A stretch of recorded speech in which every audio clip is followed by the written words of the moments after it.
Welcome back, and here is Samson's Stake. I title it, Watch These Things, Part 2.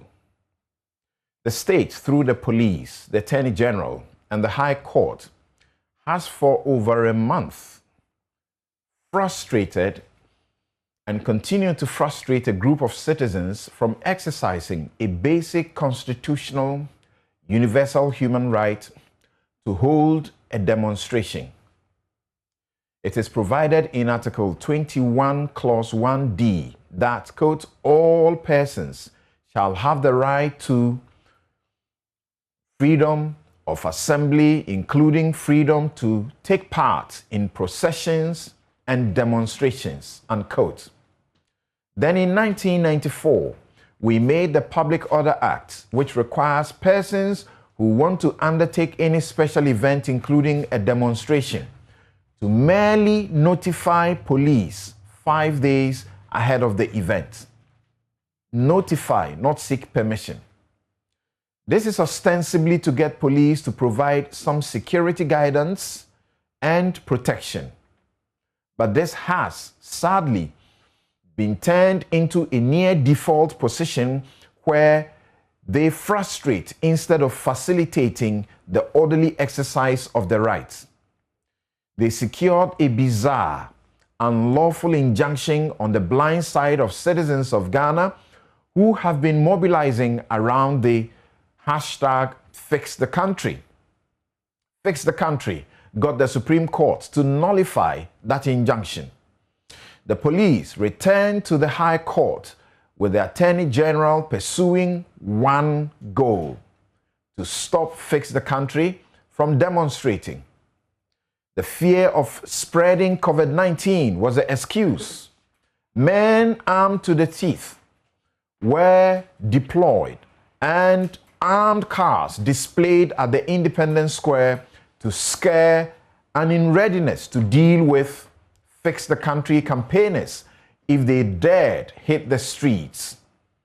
This is despite assurances of an elaborate social distancing plan and strict observance of the COVID-19 protocols put in place by the executive, whose members have publicly treated the protocols with complete disregard.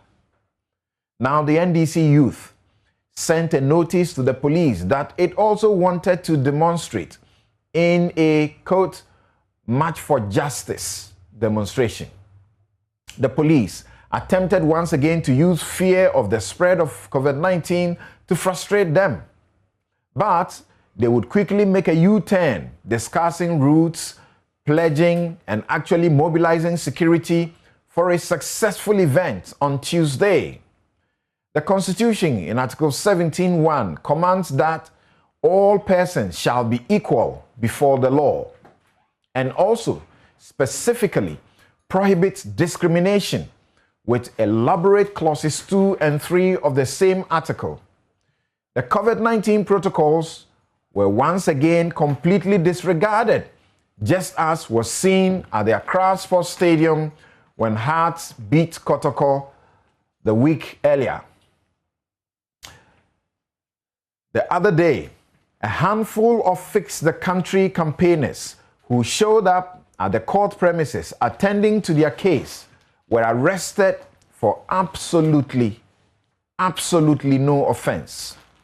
They were detained for hours and later released without a charge, but harassed and abused, with still having to report to the police. The same sad, bad, selective application of the law is the reason only poor trotro mates get flogged, or actually got flogged unlawfully. Kayaye and track pushers struggling to eke out a living in the scorching sun get rounded up and crammed at a police station for breaking COVID-19 protocols. There is real danger in securing respect and obedience for the law and institutions of law if this bad, sad, selective, discriminatory application of the law continues. That's why I say, let's watch these things. The more aggressive and deadlier Delta variant of COVID-19 is here. At a time, only 1.2% of the population is vaccinated, and with a vaccine not proving to be as effective against it. We don't have money for the costly vaccines against the devastation of COVID-19. We do have simple social distancing and mask-wearing protocols to observe to keep COVID-19 at bay. Let's just watch these things. And that's my take. Thank you very much. We will be right back to get into the two big issues that we are canvassing for you this morning. How is the committee investigating the Ejura killings doing? And should the First Lady and the Second Lady get salaries now and after they are out of government? We'll be right back.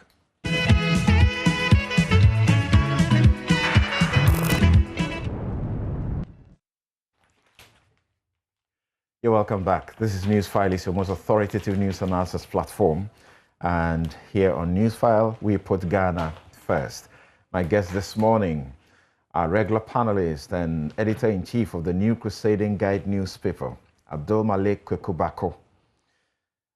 Also here in the studio is Dr. Randy Abe, host Good Morning Ghana on Metropolitan Television.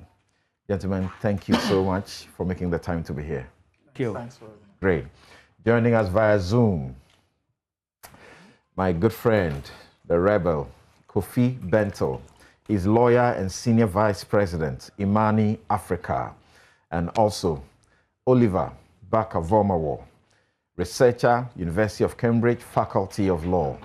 Gentlemen, thank you so much for making the time to be with us this morning. Thank you. Thank you. Good morning, Townsend. Great.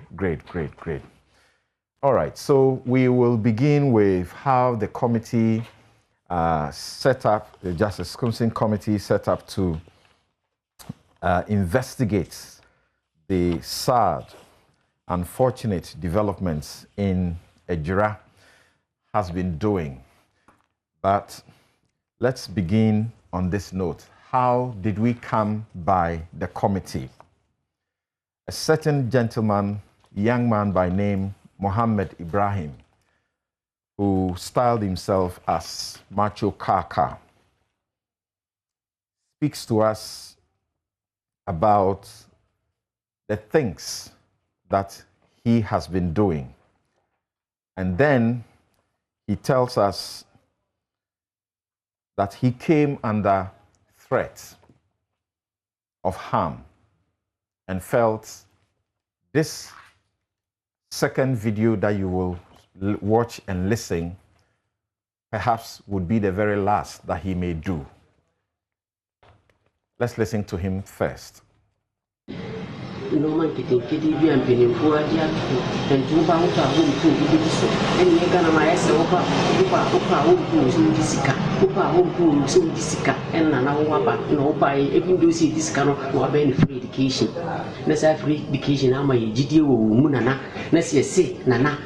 Fix the country. Even though say NDC for no, even man opportunity. Every year be I said the buyer or pochi. Na yes or what we know at the same time no young Magana for no who say one and another one yet. Woman will move beyond the buyer. Now so will be a some say I have no my go back on. For a year Casam, no for fix country no my fix the country no my name no what for ye. Udin so Ghana, Udin, every Ghana record, you say, we even do say, no, for one year, here came for an hour, doesn't deal with the education first by it, and another down for the show point. Son never come. Now would buy. Now would we ever, now would we swap, now would we ever, no one fix we are. Why no, but do baby on a wolf, the fix our fix here and buy a day. This so, ultimate fix here, can't fix the country. Your mom was known to be a fix the country. How many did you will so big my fix it? And then Yanko Farmer or Wapa, and yes, fix it. Yes, fix it. And because your name so person fix the swamper. na so amanfo bi wo wachiri bi a wo mpese wo be fixe ya yesa wo fixe na yesa wo ba ya no ya be ka nti na wo so wo yesa nti nana sere ne yesa ro fit the country na enya wo history e wo Ghana emfa ma no man kiti bi ampeni mpo adi ato entu ba wo ta wo mpo bi so enya Ghana ma yesa wo pa wo mpo. All I am saying is I am a member of the NPP. Whether I like it or not, I'm a member of the NPP. But I have seen that for many people who are campaigning Fix the Country, when we say fix the country, Nana Addo is not the cause of Ghana's problem. The problems Ghana is facing now were not brought by Nana Addo. It is not because of Nana that we are in this situation, which is making us talk in this way.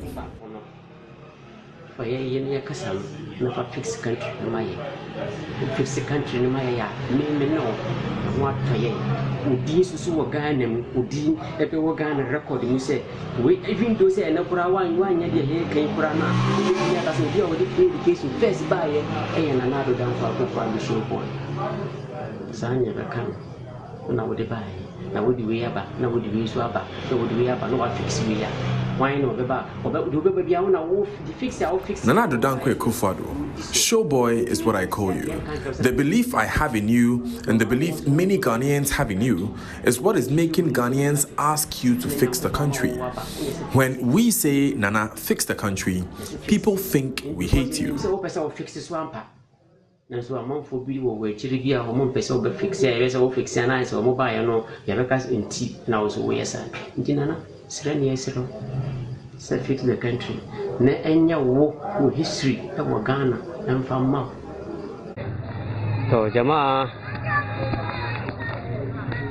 abinda na saba doka shi kuma nazo dan dokin nuna ma jama'a wannan toilet unguwan dogon bawa kenan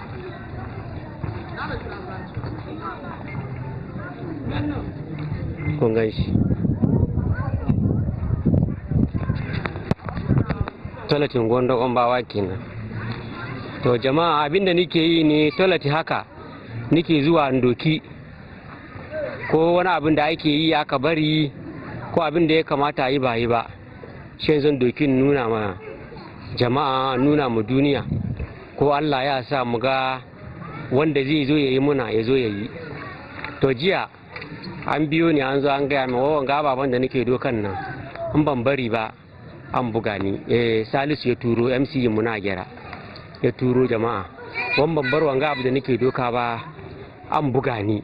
To sai na ce to yanzu ya kamata yanzu doki na karshen gawan dan shi ina ga kila daga wan ba za ku kuma samu wani ba dan bugu da mutum ce an buya bar a buga ka ba ka san wani irin bugu bane kila bugun da za a mini bugu ne zan yan kuma zan doki wanga abin ko kuma ban yanzu doki wannan abin shi yance barin nuna muku in kuma aka buga ni kuma dan zan nuna muku an buga yanzu dai an ce za a buga ne nake nuna muku kuma kan dokan irin bolan ga yasa ka ce za a buga ni shi yasa na komo kuma nake doka wannan wurin gudan dai ya zama na wannan abu da aka ce in ban barin ba an buga nan na kuma yi shine sababin wannan bidiyon nan. Assalamu alaikum. To jama'a abinda na saba doka shi kuma na zo dan dokin nuna ma jama'a wannan toiletin guwan dogon bawa kenan. Folks, my activism is what has brought me here this morning. I've come to show this to the world. This toilet facility is located at Ejura Dagomba line. This is what I've been doing. I take footages of these places and show them to the world. Footages of abandoned structures and things that are supposed to be done by the government. I always take pictures of uncompleted projects and show them to the world. Perhaps people from afar will come to our aid.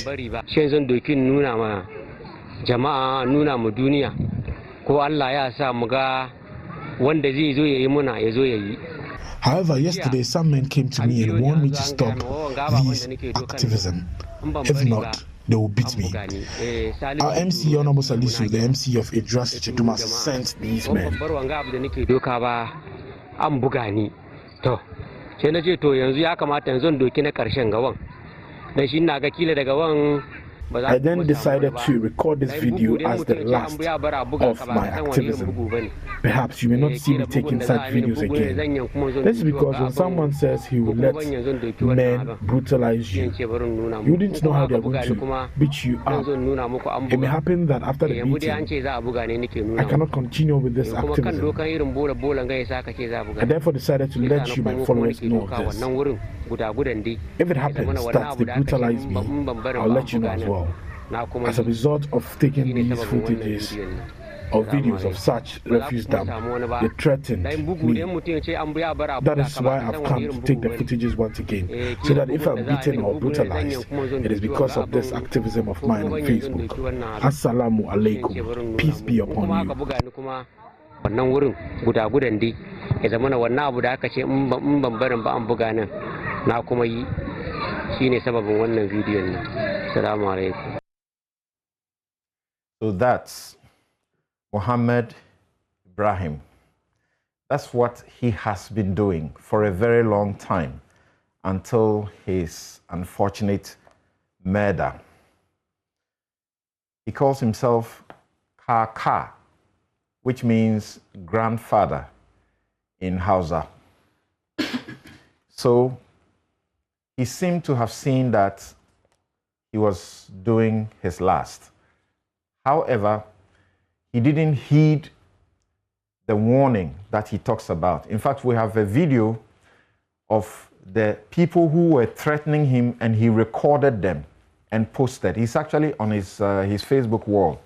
He posts them all the time. And there are a couple of occasions where he posts with the hashtag Fix the Country. So he posted his altercation with these guys who were threatening him. And they say all sorts of things against him. And he tells them that if they feel bad about it, he doesn't have bad intentions. All he's doing is to get help for their community. And they ask him why doesn't he do the same for the development that has gone on. And he shows them that he does that too as well. When good things happen, he takes pictures and shows the world as well. Now, a month after, he gets murdered. And then the youth of the community who have come to know him and associate with him take to the streets to demand justice. In the process, they vandalize some property, and there is police and military that is called in. And when the police and military got there, you have seen some of the footages. We may show you briefly what you saw happening on the ground. Erastus Asaridonko of Love FM captured live the shooting, and that led to the killing of 2 of those demonstrators who took to the street after his burial from the cemetery. And then some others were injured, actually maimed. Okay, so that is what led to the setting up of this committee. Let's hear from the committee briefly and come to the studio. The intelligence on 29 June 2021 requested Lieutenant Colonel Pepra to again send some personnel to go and support the police. I took this decision in line with the Security and Intelligence Agencies Act, Act 1030. Later in the day,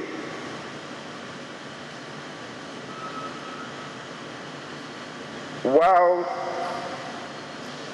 I was in the meeting of the regional ministers,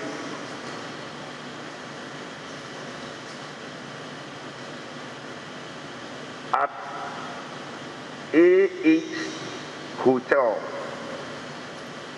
in East Legon, Accra. I received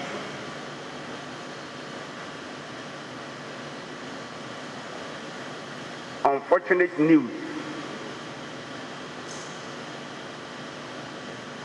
that there had been shooting during the maintenance of peace in Ejura.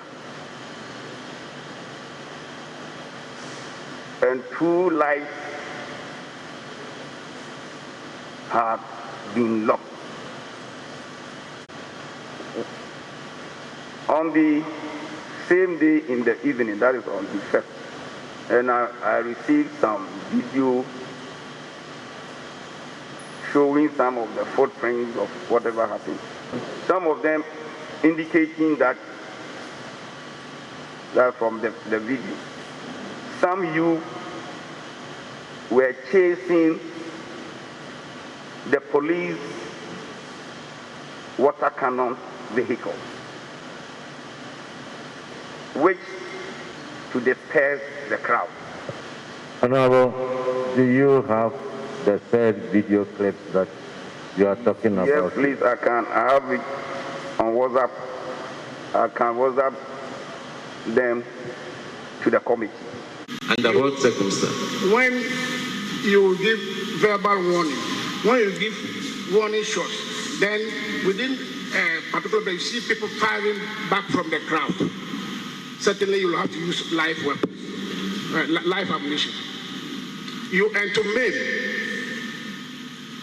Have you seen the video of the incident subsequently? Oh, I've only seen a short video yesterday. I think I was watching when you showed a video of civilians chasing a police van where they were throwing, it wasn't even tear gas, I believe it was water cannons. So that's what I saw. The video that you saw, do you think it required the application of the use of live bullets? My Lord, I don't believe the video I saw was the beginning. Maybe there were other issues that maybe you might not have seen, but what I have heard from my commander was that even as I talk to you now, we have arrested 2 gentlemen with weapons. So we've reported it to the police. They are currently, I don't know whether they are in police elsewhere, but with weapons. Did your commander on the ground inform you that he saw or heard any gunshot from the ground? Certainly. Towards which direction? My Lord, of course I wasn't there. My battalion commander even was the field commander. But you cannot look at this, even the video and know that I don't know Ejura very well. I've been to Ejura one of. See, the aim was not to kill. But you did. No, sir. The aim was not to kill. It was just unfortunate. If the aim was to kill, sir, we would have gotten not less than 100 people dying. That's true. That's true. It's just unfortunate. But Colonel, you knew that for every such operation, there will be people who are casualties. We're talking about people who are maimed. The crowd, the rioters themselves could have maimed themselves. Yes, sir. Yes. As a matter of fact, I even suspect the weapon that fired from the protesters might have hit one of them. That's subject to investigation. Anyway. Yes. Yes. And yes, because you see, the soldiers started firing into the air. If you are not a professional and there's another rifle firing, you wouldn't know. And that is how come some people are saying that they were not handling weapons. When an M16 rifle fires, I know. Yes. When a G3 rifle fires, I know. But the ordinary civilian doesn't know. The media wouldn't know. All you hear is gunshots into the air, and it started when the soldiers came. So you assume that it's only soldiers who are firing. That the firing could have come from the crowd, which I also subscribe to. Could have. But members of the public who don't understand military, whatever it is, strategies, the guns they use, whatever they use, might also say that from the video, they saw some of your men kneeling down, and kneeling is aiming. How do you answer that? Sorry. You see, there is a procedure in dispersing crowd. The first is a verbal warning. The second is to cock your weapons to signal to the crowd that you are about to fire. The third is to fire warning shots. But the signal to scare them includes the kneeling, to aim, for you to be scared and maybe disperse. As a matter of fact, the direction of the man who's knelt was said that no casualty came from that side. But he didn't fire. He didn't fire. He fired only warning shots. But when he went down, he didn't fire. In addition to that, kneeling is a position for firing. Yes. We have types of positions we fire from: sitting, kneeling, squatting, standing. One may adopt whichever one he finds comfortable with. So just taking a knee doesn't mean that you are doing something out of the ordinary.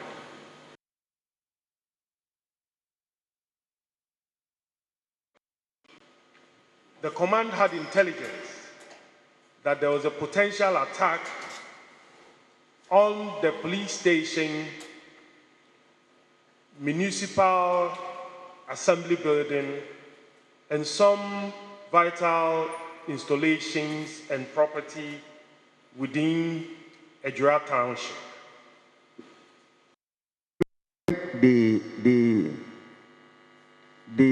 vandalized the station. We were not having enough military men, and they were about 7 or so there. So, and they were on standby. They were on standby at the charge office. But after they have gone on rampage and destroyed so many things, we saw that maybe the next day we will get some attack more than that. So we only requested for a backup, but maybe in the wisdom of our authorities, they felt that they have to bring in more to build the strength. You mentioned that there were some pump action guns that had been fired. Yeah. You have your crime scene pictures. At least we've seen a few of those crime scene pictures. Have you, or are you aware of the officer, the CID, having found any bullet shells from the pump action guns? Have they recovered any shell cases that appear to have been fired from a pump action gun so far? Not yet. Not yet. I've not seen one as yet. You see, there is a point.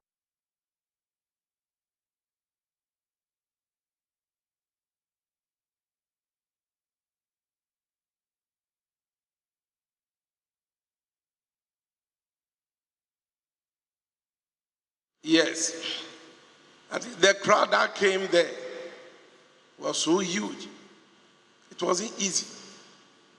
So, as usual, things of this nature is a national issue. And when it is happening like that, as a doctor, you have to take all the necessary precautionary measures and actually advise for the body to be kept at the morgue for any further investigation. So after the death of the two, they came in and said they want to pick the body. I said, no, we don't do it like that. We have measures to take before actually releasing the body. But they realized I was delaying their time. And I said, oh, even for what happened, I have to call even the police.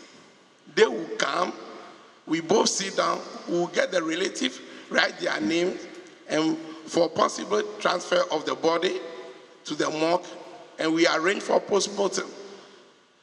It was then that, hey, they shouted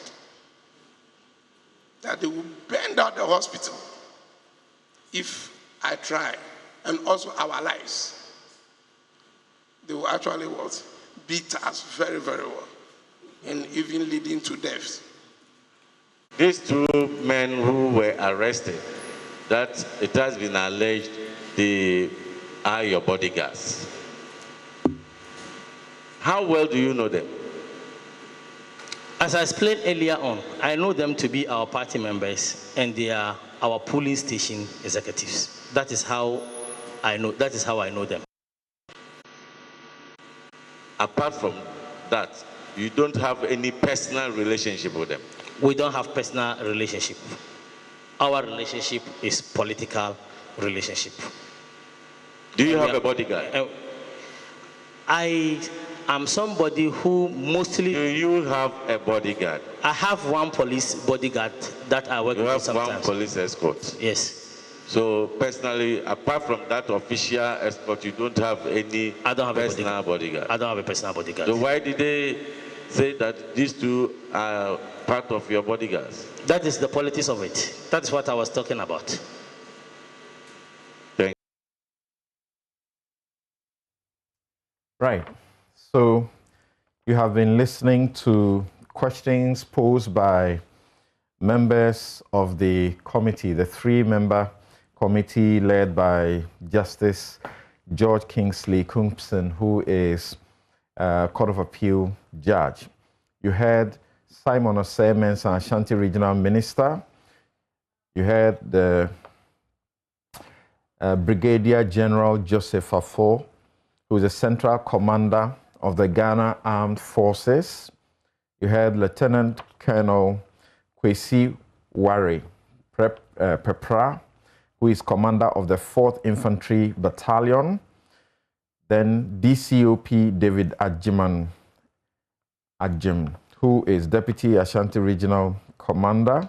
You had DSP Philip Hammond, District Police Commander at Ejura. Mohammed Salisu Bamba is the last person we heard. He's the Municipal Chief Executive for Ejura Secretary Dumase. And then you had Dr. Mensa Manye, who is Medical Superintendent of Ejura Government Hospital. Now, there are 3 people who have been arrested over the murder of Kaaka. The police issued a statement and told us about them, but they singled out one of them, who is his brother, that he sort of is a potential murderer. But they are holding 3. And then, as you heard the military commander say, they have arrested some 2 people that is in the rioting. Right, so we'll get to know later whether those 2 people are the ones who shot some of their own people when they were demonstrating, or what exactly, because they have a strong suspicion. And it's a theory that one of the members of the committee subscribes to, that the shooting could have come from the people themselves, leading to the deaths. All right, so let's begin with Dr. Randy Abe. I have no specific question to you. We deliberately played sufficiently to remind all of us what has happened so far and the committee's work so far. What will be your commentary? Well, thanks, Samson. I think that it's a really unfortunate situation, something that should not have happened, and I believe could have been avoided. And I think that although they are related, this issue is in 2 parts. One has to do with the murder, and the other has to do with the rioting leading to the clash. Now, with respect to the murder, I think that I'd like to leave that with the security agencies, to unravel. I'm not sure that that is even the business of the committee, But I'm kind of surprised that I keep hearing we picked intelligence, we had intelligence. Yet that kind of intelligence could not lead the authorities to put in measures to prevent the rioting and the clash. Because one of the benefits or key benefits of intelligence is to avert or prevent something. So if we keep hearing that we picked intelligence, we had intelligence, what did we do with intelligence? If you had intelligence that people were going to riot, I mean, you obviously should have put in place measures to prevent what occurred. You know, because even without the intelligence, so to speak, I mean, even common sense will tell you that if you look at the advocacy of the deceased and you look at the circumstances surrounding his death, common sense should even tell you that you should expect something like this. Because from the reports we've had, they went to bury him, and from the burial, obviously agitated, because it's tried knowledge that the guy was murdered. So it's not as if he died of natural causes or he was involved in an accident. He was murdered. And so obviously the guys will be enraged, and the intelligence should have told them that, look, they're going to bury the guy. And the thing with the Muslim burial is that it's in the heat of the emotion and everything. It has to be done immediately. So unlike as where perhaps the thing will be, the corpse will be put in the morgue for weeks and sometimes months, and within that period there could be a lot of healing and tapering down of emotions and all that. In their case, within 24 hours. So it's in the heat of the moment, with the emotions high up and everything. And so you'd realize that from the burial, we're told that they marched straight to the police station to demand for answers with respect to what has happened to those who perpetrated that crime. And that is where everything started. And so my question is, those who picked the intelligence, what did they do with it? And why are people who said they picked intelligence and had intelligence still remain in office and still have the nerves to appear on TV and tell us all the manner of things that they are telling us? I think that I still wait for the committee to finish its work and see what they intend to speak about this. One other thing that worries me, Samson, is that, look, we've watched footages of this thing. For the life of me, I cannot appreciate how what we saw was beyond the capabilities of the police in the Ashanti region. Because if what we saw was actually beyond the capabilities of the police in the Ashanti region, then we have no police. To be honest with you, what is it that we saw? That we are saying that the police in the region could not deal with it. We had to call in the military to come and handle what we saw. You see, there's a certain level of flippancy with which civilian authorities call in the military. You know, the issue of the parliamentary invasion and all that. There's a certain level of flippancy with which civilian authorities bring in the military. And I think that is something that we ought to question. Now, in terms of the testimony before the commission, I would leave the commission to do their deduction, to determine what they want to place weight on and what they do not want to place some weight on. However, I've been a bit disturbed with the line of questioning and some of the commentary from the members of the commission, and I think that they ought to watch it. I mean, I should think that by now they should be watching a playback of their sessions. I mean, to ask themselves whether they are not even getting too carried away and all that, because some of the line of questioning and some of the commentary, I think, are not that good. I listened to Erastus, speak about his encounter with the committee and the use of video footages that he provided. Why they decided to choose the one that had captions on and not the raw footages, and decided to take him on those things and all that is an issue. And if you listen to him and the City TV journalists as well, you realize that they are not even comfortable with the work of the committee, and they suspect that perhaps the committee has a certain agenda. Worst of all is the report, and of course the statement by the family of Kaaka, that they do not believe that, looking at what the committee has done so far, the committee is actually interested in unraveling the truth. And for that reason, they will not be a part of it. I think that that will be a big blow. And I think that any assurances that can be given to them, I think it's not too late. The committee has asked for 1 week. I'm sure they'll be given the 1 week. But I think that any way that they can be assured, you know, to come back and assist the committee would be very, very good. I think that this committee finishing its work without their input would greatly affect the committee. That would be so my comment. A number of quick questions Right. to you, and I wish I can get very quick responses. You talk about the intelligence and what they did with it. Yes. And that intelligence is supposed to get them to prepare, to anticipate, and to prevent. Okay. What do you make of listening to the chief of the area, the chief and his elders, and the media also, as far as their preparation was concerned? The chief actually invited the youth leaders, the youth, that morning, because he says, we suspected that there will be a riot.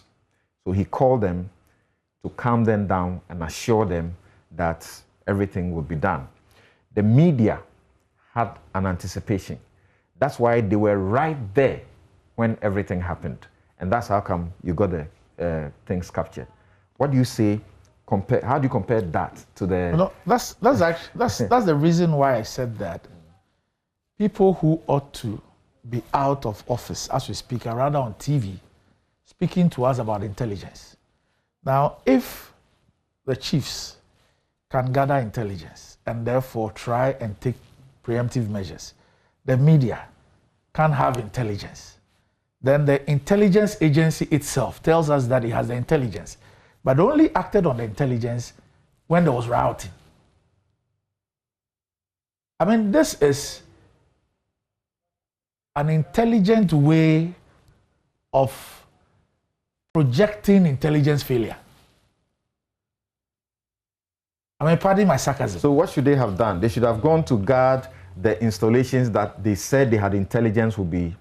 I give you an example. Affected. When you were speaking on the Samson stake about the demonstrators, the fix the country guys and the attempts to demonstrate. You remember the last time they had wanted to demonstrate, a police said they couldn't. And there was some suspicion, or some people had written on social media to the effect that they would defy it.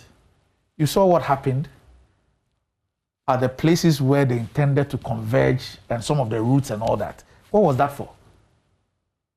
So they had intelligence. And this is how they employed the intelligence to deter. So that if anybody was so minded to defy the order, that was to deter you, to see what was in store for you. So that's how, this is a typical example of how intelligence so guarded is used to avert and deter. So you cannot say that even chiefs and media are acting on intelligence, and those who are responsible for intelligence and claim they had the intelligence and have all the men and the equipment and the logistics to avert this, stood. When you say why some officers still remain in office and are talking to us, who are you talking about, and what do you expect should be happening to them? If the military guys have been affected, they would not be making the arrest that he's talking about that they have made of some 2 guys and they are handing them to the police. You see, the military, I'm not sure that the military were those who had intelligence or were even involved in intelligence gathering. We are told that these are Operation Calm people, so they were there. I think that they deal with the headsmen and all those things in those areas. So they were minding their business, you know. But the regional minister has told us that he's in charge of RECSEC. Obviously, you know, the police and the intelligence agencies are the most decentralized in this country. So they are almost everywhere. And that is the only reason why they would have picked the intelligence. why they did not act on the intelligence earlier to avert is where my issue is. Okay. Yeah. And you speak about, civilians, making instructions, quickly making instructions to, security authority, and you refer to Parliament. You remember that we have been told that no civilian authority instructed the army to intervene in the Parliament issue. But what are some of the lines of questioning and commentary that you are not happy about? Specific. Well, for example, with one of the videos that you played, I heard one of the committee members say that he suggested to the military man that the protesters could have maimed themselves. In law, we call it leading question. Yes, and then the military man then, agreed with that. And I thought that it was wrong. I thought that that was wrong. You don't do that.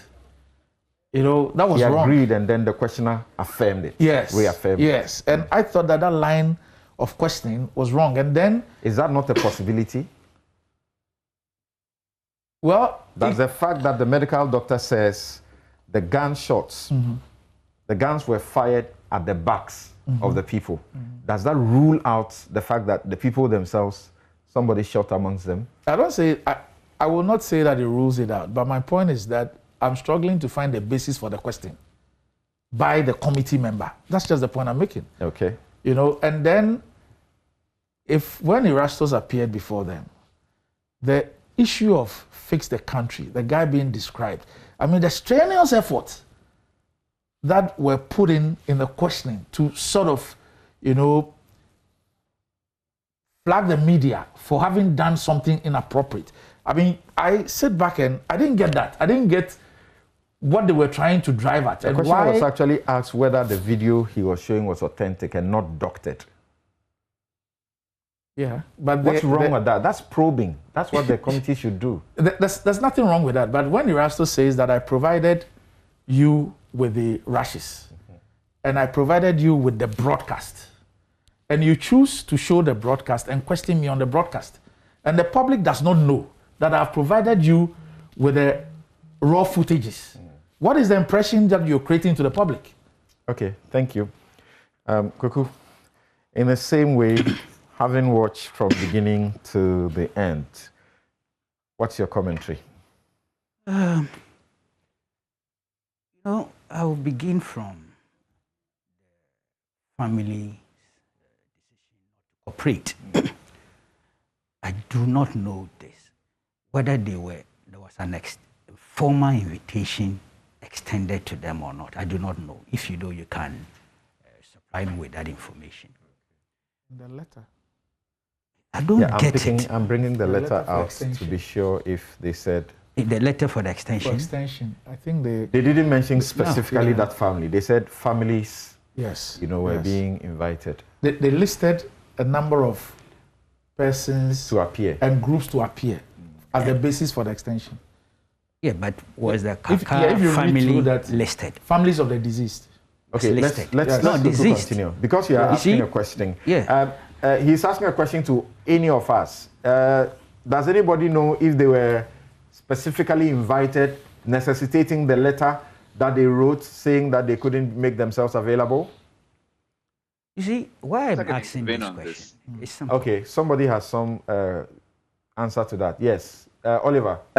As I understand now, the family of Kaaka have been invited to see the chiefs over this letter, and under the understanding that the chiefs want to compel them to attend the hearing. Persuade them to attend or compel? Persuade them to attend, because yesterday they had tried to do that already while the family were in Kumasi talking to press and to lawyers, I understand. And they had summoned the mother of Kaaka there, and now they're inviting other persons in the family and spokesmen. So I do know that considerable effort is being brought on to bear on them to, if you prefer the language, persuade them to attend. So that's definitely where this is coming from, because those persuasions have been ongoing. All right, thank you very much for that insight. Yes, well, that's not an answer to my question. You know that. I'm talking of whether the committee formally extended an invitation to the Kaaka family to cooperate with the committee? I do not know that, and I asked that question for good reasons. The response given by Oliver does not answer my line of inquiry. But is it a giving that they would invite the family? I cannot tell. I don't want to speculate. I know why I'm doing this. Look, okay. And Randy even hinted at it. The Kaaka murder is distinct to from the events that occurred post the murder. And the police, as we speak, are already dealing with the Kaaka murder as a criminal issue. 3 suspects in court relative to that. I'm not sure that the criminal investigative process that the police have initiated have been subsumed into the committee's work. I'm not sure about that. I don't think it will even sound proper. The committee's work is focused on events post the murder. I understand that there is a certain linkage in terms of the human factor, the emotions, the tensions, and the barrier, all those things. But we're looking at the committee of inquiry with these terms of reference. I am asking whether they sent a formal invitation to them. Now listen to this. If you read the letter, and this letter, interestingly, I don't see a date. It's dated Thursday, 8th of July, 2021. It's after the signature. The date is after the signature. Yes, it's 8th July. Right. So Kaaka had long died. Yes. And the committee had begun its work. That's right. Now, paragraph 8. They said that as we understand, the scope of the committee's terms of reference, however nebulous, does not relate to the circumstances that led to Kaaka's murder or the circumstances that led to his burial. Rather, it concerns directly the circumstances that led to the deployment of the military to intimidate and indiscriminately shoot at the community that was grieving a loved one and still trying to come to terms with the circumstances and motivations for his murder. In this connection, we, the mother, wife, children, siblings, and extended family of Kaaka are least competent to assist the committee perform that mandate. This is their response. And to a large extent, the sentiments here are actually accurate. That if the focus of the committee is to investigate the circumstances that led to the death of the 2 other gentlemen and the deployment of the military and all those circumstances, then truly they are not competent to give any evidence. Whatever they give, its value will not be as critical as one would expect. Actually, the paragraphs before the 6 and 7, you get them emphasize the fact that the police are already doing a criminal process. Thank you. So bringing it to the committee. That is why I asked the question if they were formally invited. I would be surprised if the committee at this stage extended an invitation to them to come and participate in this inquiry relative to its terms of reference and the focus. That is why I'm asking that question. All right. They could come in sometimes. It depends on what you lawyers say, probative value and things of it. They could be brought in tail end and all that, but they are not the focus. So why it has become an issue now, for me, it's unwarranted. I don't see why it should be an issue. They should be cooperating with the police to deal with the criminal investigations that the police are undertaking or the criminal prosecution. That's where they say going to the committee could potentially prejudice the ongoing criminal investigations. Thank you. Thank you. So that's the line. I was drawing that line of the extension. And that's where the focus should be if we are talking of the murder. Now, the other issue is who was Kaaka, what was he, why was he killed, who killed him, and where and all that. You see, whether it's a fix the country activist, economic freedom fighters league and all that. You see a statement here, and I won't over-elaborate on it because I don't think it's a substantive point. This statement, I don't know where it's coming from. This that's the Economic Fighters League. That's their... Yes, but they sign us, we are all Kaaka, fix the country and all that. Fix country, we have been told, is not a group that has membership. That's their sign. Yeah. But it is a movement or activism. I appreciate that principle. But you see, some statements in this, the content of this, a content analysis, will show that there was an attempt to suggest that the motive was political. And it was due to his activism and things that led to his murder. That is premature and prejudicial and unsustainable relative to evidence available. Okay, sorry. It was a job. This is not economic fighters. So who are they? There is no signature, there is no name.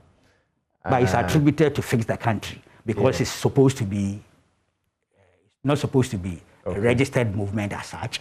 Everybody who is active on social media, anybody who has some... Yes, this was issued by Fix the Country, the 28th. Really? Yeah, June 28th. See? Yes. If it was, then here, if you do a content analysis, it suggests that the motive could have been political. And this was before...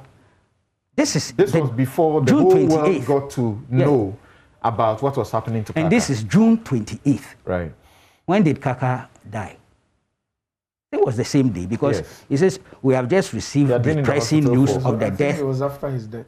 See, we have just received depressing news of the death of our colleague and friend Ibrahim Kaaka Mohammed, hashtag Face the Country activist, a member of the Economic Fighters League, who was attacked by a mob for his Fix the Country related activities.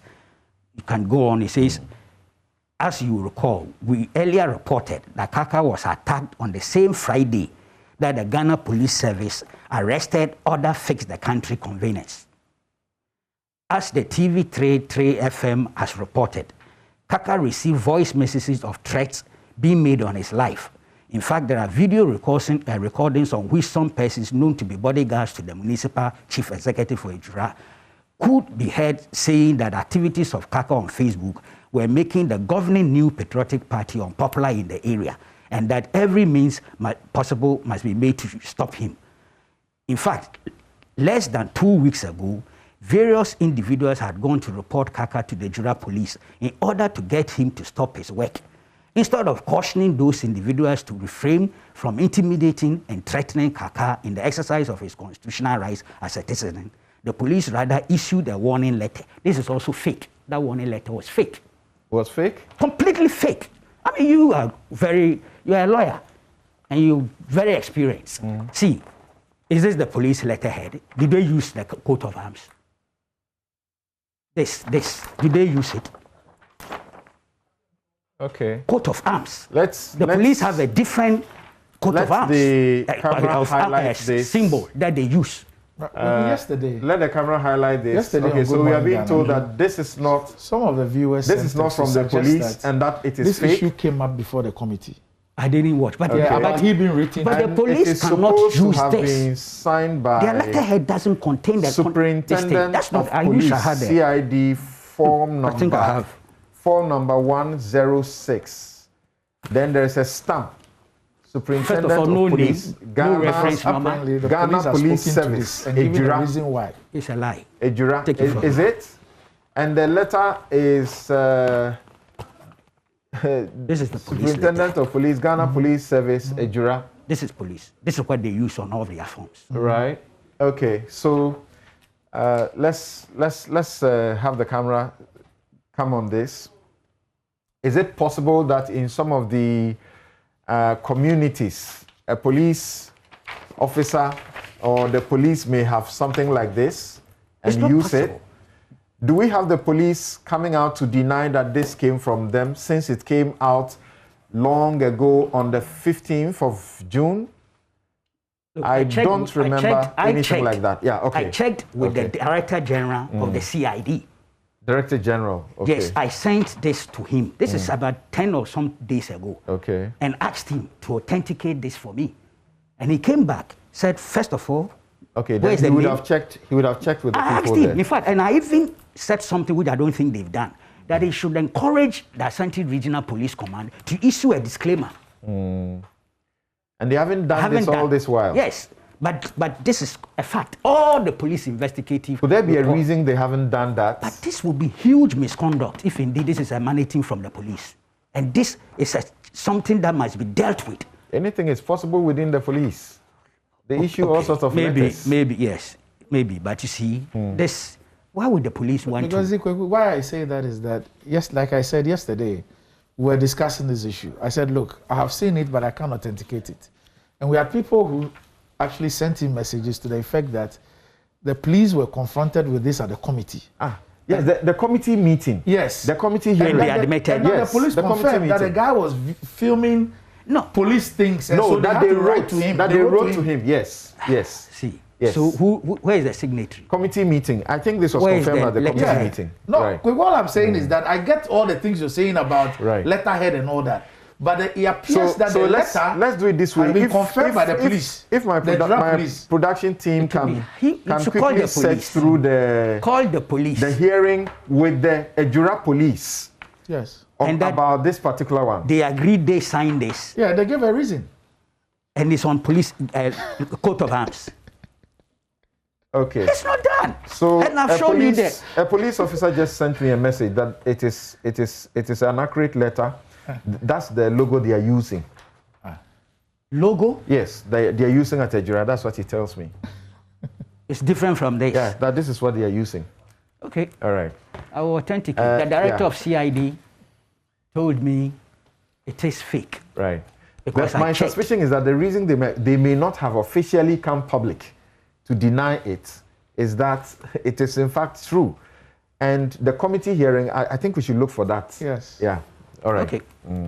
If it turns out to be so, I will retract and apologize duly. I have no difficulty. But at least 10 days ago, I checked with the Director General of CID personally, and I have his answer here on my phone, who told me this was not authentic, and that they don't use the coat of arms, and that this is their symbol, the one I showed you. So that's on the basis on which I was proceeding. If it turns out that the Director General misinformed me, I will take responsibility for articulating it here, communicating it here, and duly retract and apologize. All right. Until then, I hold up my fire. Okay. Now let's proceed. See, the inquiry itself, whilst I haven't had the time and space to watch all, I've at least took time to watch the Ashanti Regional Minister's submission testimony. I have serious difficulty with the invitation he extended to the police, the military, to intrude in that event. Because when I watched the videos, fortunately, of course, I wasn't on the spot, but when I watched the videos, I am not convinced that the circumstances of that demonstration, unlawful though it was, warranted the military intrusion. There's no way anybody can convince me. His reference to the Intelligence and Security Act is immaterial. Oh. Oh, yes. Completely immaterial. No basis for it. Whilst it's true he's the head of the Regional Security Council, and it is true that there is military representation dependent on their presence in that region or district, the circumstances did not warrant that invitation. And so I disagree with him. There was also another part, the part of the exhibit he brought, which was admitted, and the fact of who authored it, who produced it. Quite a challenging situation. His view was that he wouldn't want to blow the cover of his informant. He was offered an opportunity to get it done in a camera. He still stood on his grounds. I believe he has to compromise.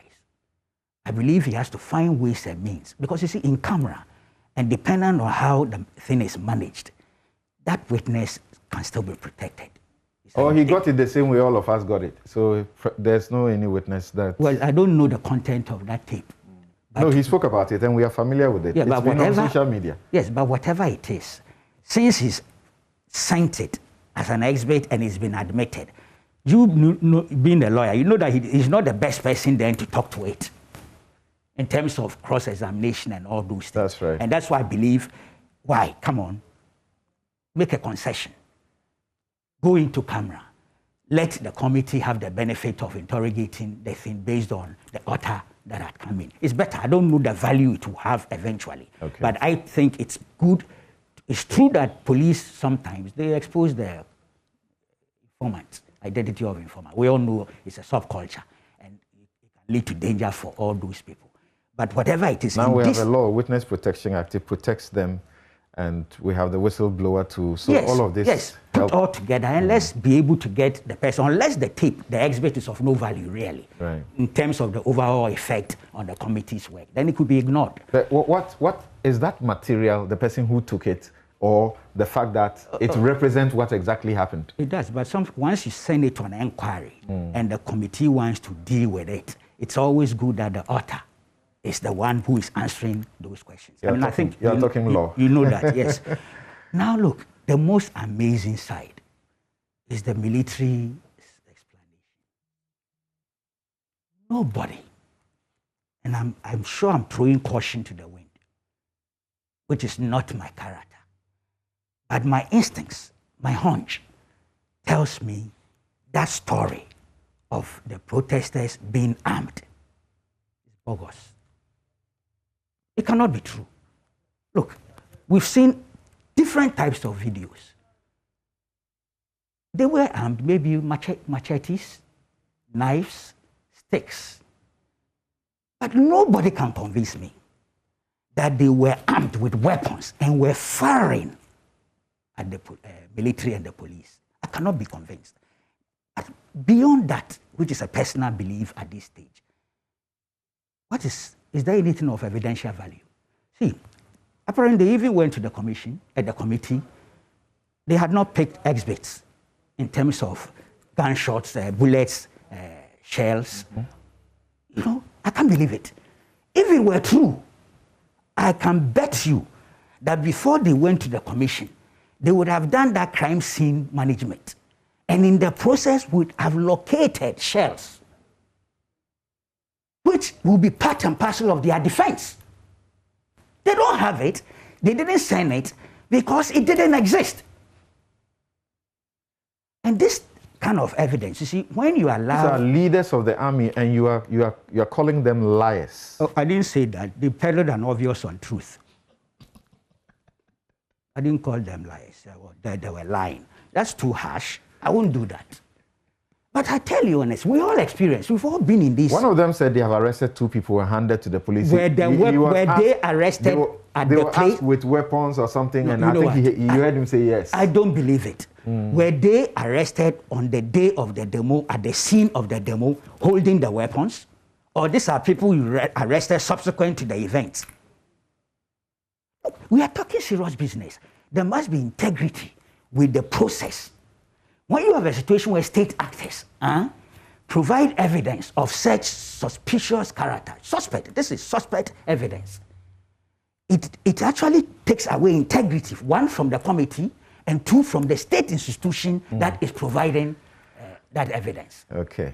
So I have difficulty with those things. And you see, the doctor comes to tell us that, look, because of pressure and possible chaos, they didn't do any...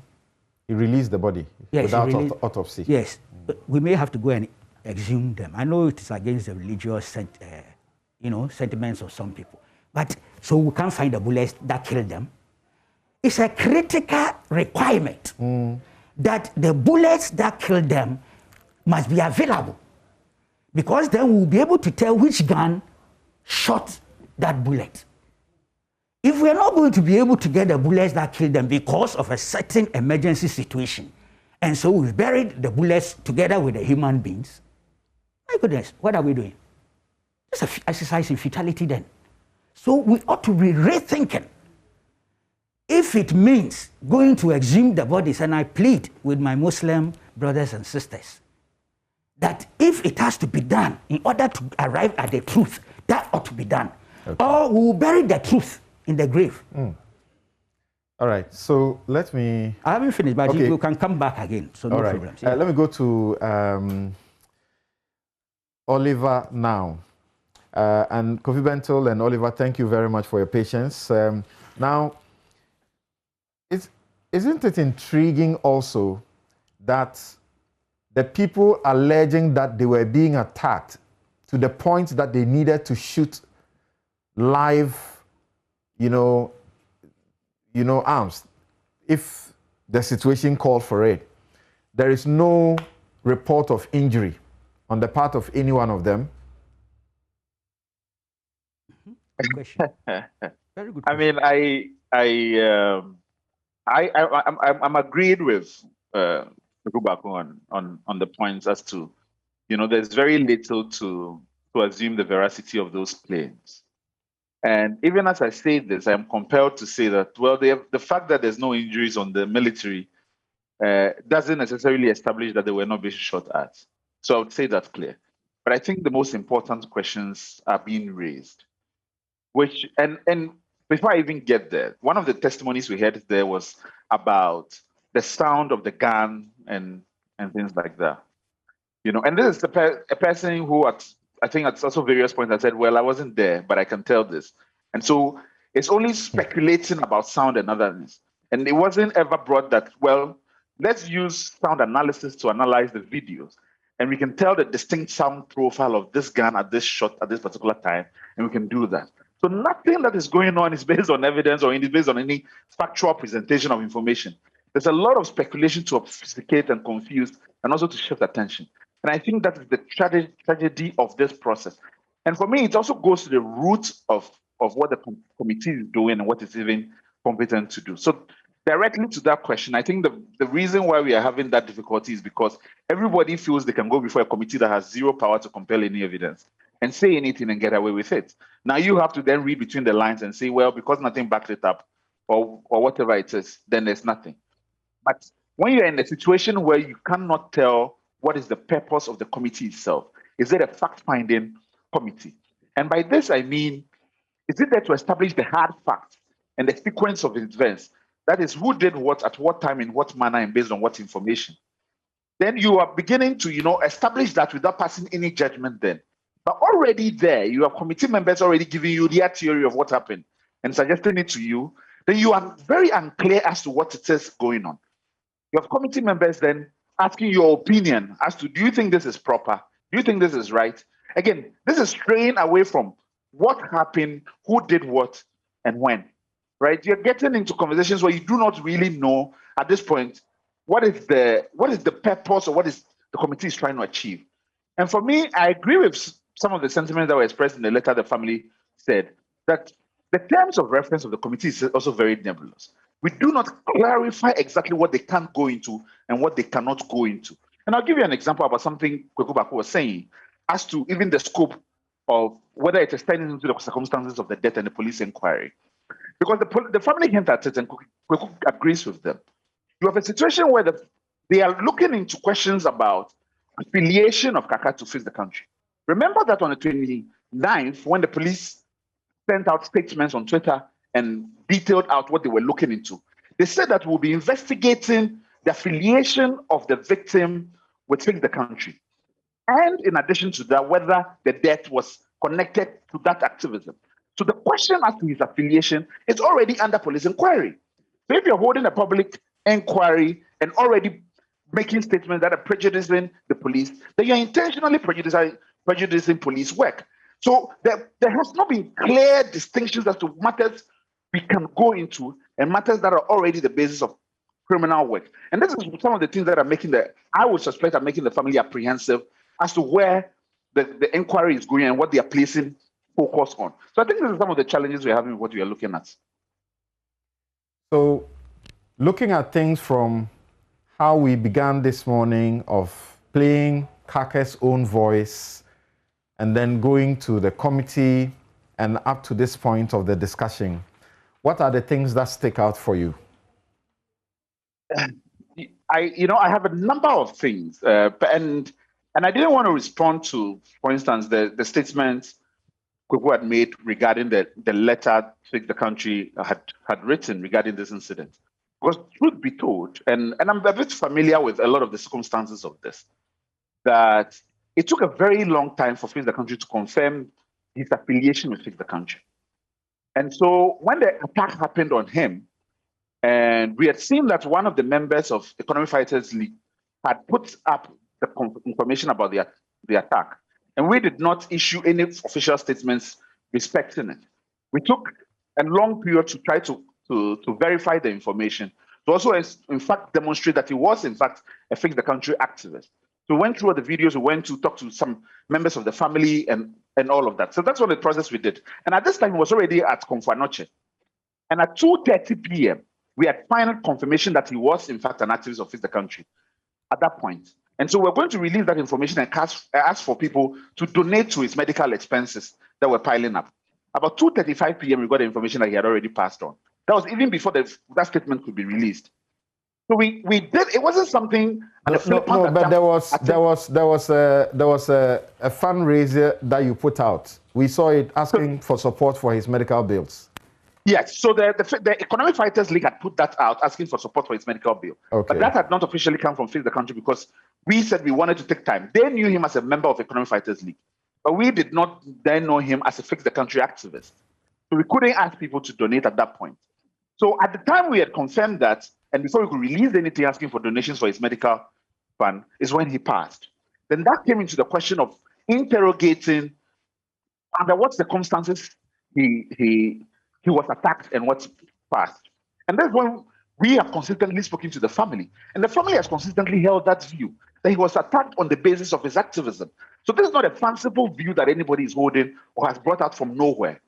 Secondly, I think Fourth Estate broke the story yesterday as to the individual, the brother who was arrested himself, and the statement that he gave to the police, indicating that he, when he woke up, had been informed by members of the family that when he saw blood on the floor in the corridor, that Kaaka had been attacked by some politicians and that he had been killed by politicians.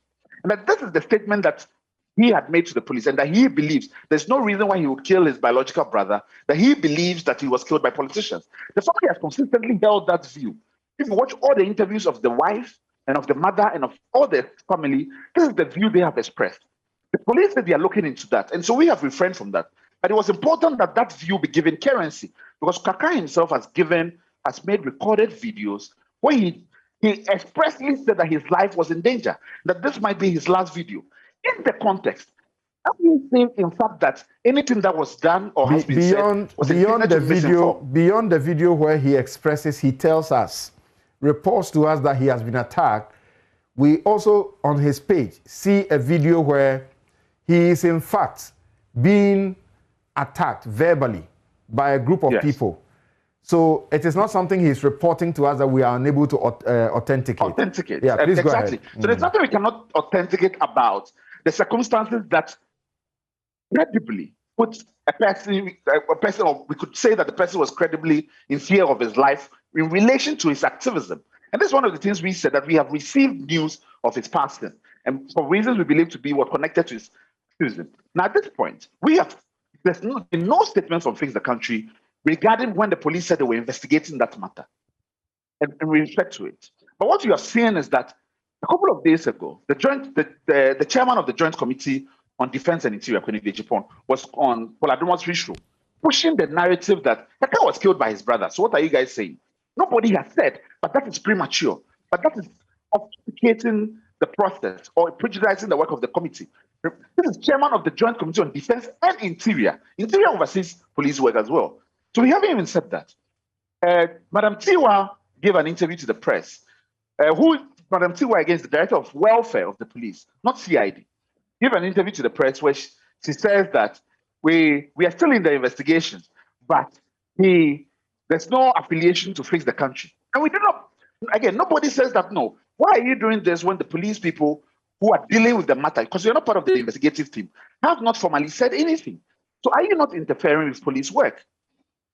In relation to the letter Kweku Bakong had mentioned that we, Fix the Country, has also talked about, that was given to Kaaka, I think it was in April, actually. And I think we should look, I can't remember the date correctly on this. And, you know, I understand his sentiment, because one of the things the family had sent to us was the press statement which was issued by the police, which was singling out the brother of Idi and drawing attention away from the two other individuals that they had arrested. And our first inclination was, where we think this letter did not emanate from the police. And I'll give you a number of reasons why we felt that at that time. First of all, when you look at that letter, it is undated. This is not consistent with any police letters usually issued by the police. You mean the warning letter? No, not the warning letter. The letter where they say that the brother had been arrested and do not mention the other people. Okay. What is wrong with the police issuing a statement from the Ashanti Regional and saying that by preliminary investigations, they single out Kaaka's brother? It doesn't matter that they have 3 people. What's wrong with that? I think that one of the things that the police, when communicating to the public, has to be mindful of is that anything the police say to the public is taken as faith of the state of affairs and the totality of what they want to communicate. Now, at this point, I understand from the family that the family have never received any direct updates from the police about the investigation that is going on. So the police are speaking to the public and not the family. No point. Now, they have said, and we already knew before they issued the statement, that they had already arraigned ED before the court together with 2 other gentlemen. So when you issue a statement for the first time talking about the totality of the persons you have arrested and arraigned, at that point, you must talk about everybody else you have in custody. Because if you do not do that, it leads to, and what we have justifiably seen, people assuming that that is the only person who has been held in connection with the murder. And I understand that Manasseh has gone on then to investigate this properly and ask them, have you exonerated the other 2 individuals? They said that no, we haven't done that. The fact that they're continually being held shows that we haven't exonerated them. So why have you issued a statement singling out this individual? They said that, well, we already clarified that it was preliminary. But yes, but your preliminary investigations also relate to 2 individuals who were part of the people who were on video threatening Kaaka. So why did you leave those out? And I think that, it is not, let us not pretend that we think that it's just an oversight. It fuels and has been fueling the narrative where we are trying to shift attention to a particular individual, a particular person. Okay. So I think that is what is happening. But I wanted to make the point regarding the statement and why the letter Kaaka received, about Kweku's hesitances around it. Because when they issued that press statement I'm talking about, we gave them the benefit of the doubt. And we told the family that we are mindful that the document might not be genuine. Because we have gone through all the social feed of the police on Twitter and Facebook. And, they haven't put that statement on those platforms. This is different from how they have done with all the others, including the Ejura one. Secondly, the document was not dated. And this is not consistent with the practice of the Ghana Police Service. Thirdly, when you look at the document, the signature of the regional PRO was on the right side of the document and not on the left side. And we have looked at all the other statements, they tend to be on the left side. And so we feel like we are not certain. So I sent this to Manasseh, for instance, who had done that investigative work and said that we believe that maybe you may have been premature and that the document is not in fact genuine. So this is the first thing we did. And then he sent us the number of the regional PRO. And so we called the regional PRO yesterday morning. We have seen this document. We do not believe it emanates from the police. Can you confirm this? He said, yes, I can confirm it. In fact, when I released it, I made a mistake to not put the date. And then we left it at that. You are talking about Godwin Ahiayo. Yes, Godwin Ahiayo. So this is what we have taken upon ourselves to do. So I see why Kweku might see a document and may see that, well, it might not look a certain way, but I think it is important that the letter itself is in fact issued by the police. And I think it's a bit premature to already say that it is fake. But it is fair to raise doubts, but not characterize it as fake. Because once you have done that, you have done a judgment of it. And I understand he has said that he was probably misled by, again, the CID. And we have seen the police fall victim to this themselves. When you see a document, you see that the police logo is not used. The next step is not to conclude there, is to go a step further by calling your officers on the ground and say, did you issue this? Right. Was it correct that they went before the commission? I have confirmed that Kweku, in fact, spoke to this, police... He's the Director General. The Director General. And he confirmed that this is fake. In fact, he insists that the Ejura police will issue a disclaimer about it.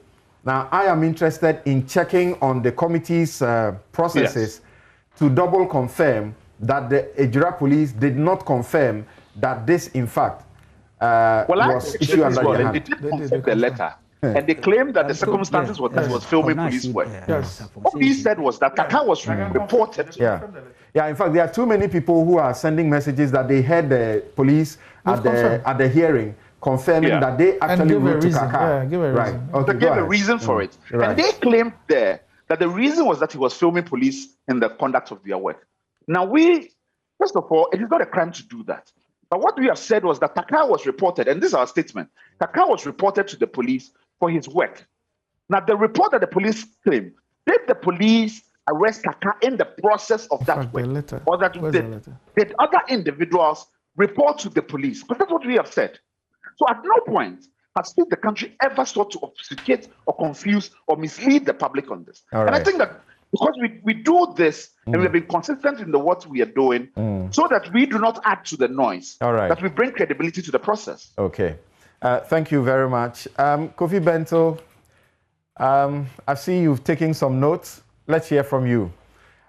In the very incisive way you are able to, summarize issues and highlight them in a manner that helps us to resolve.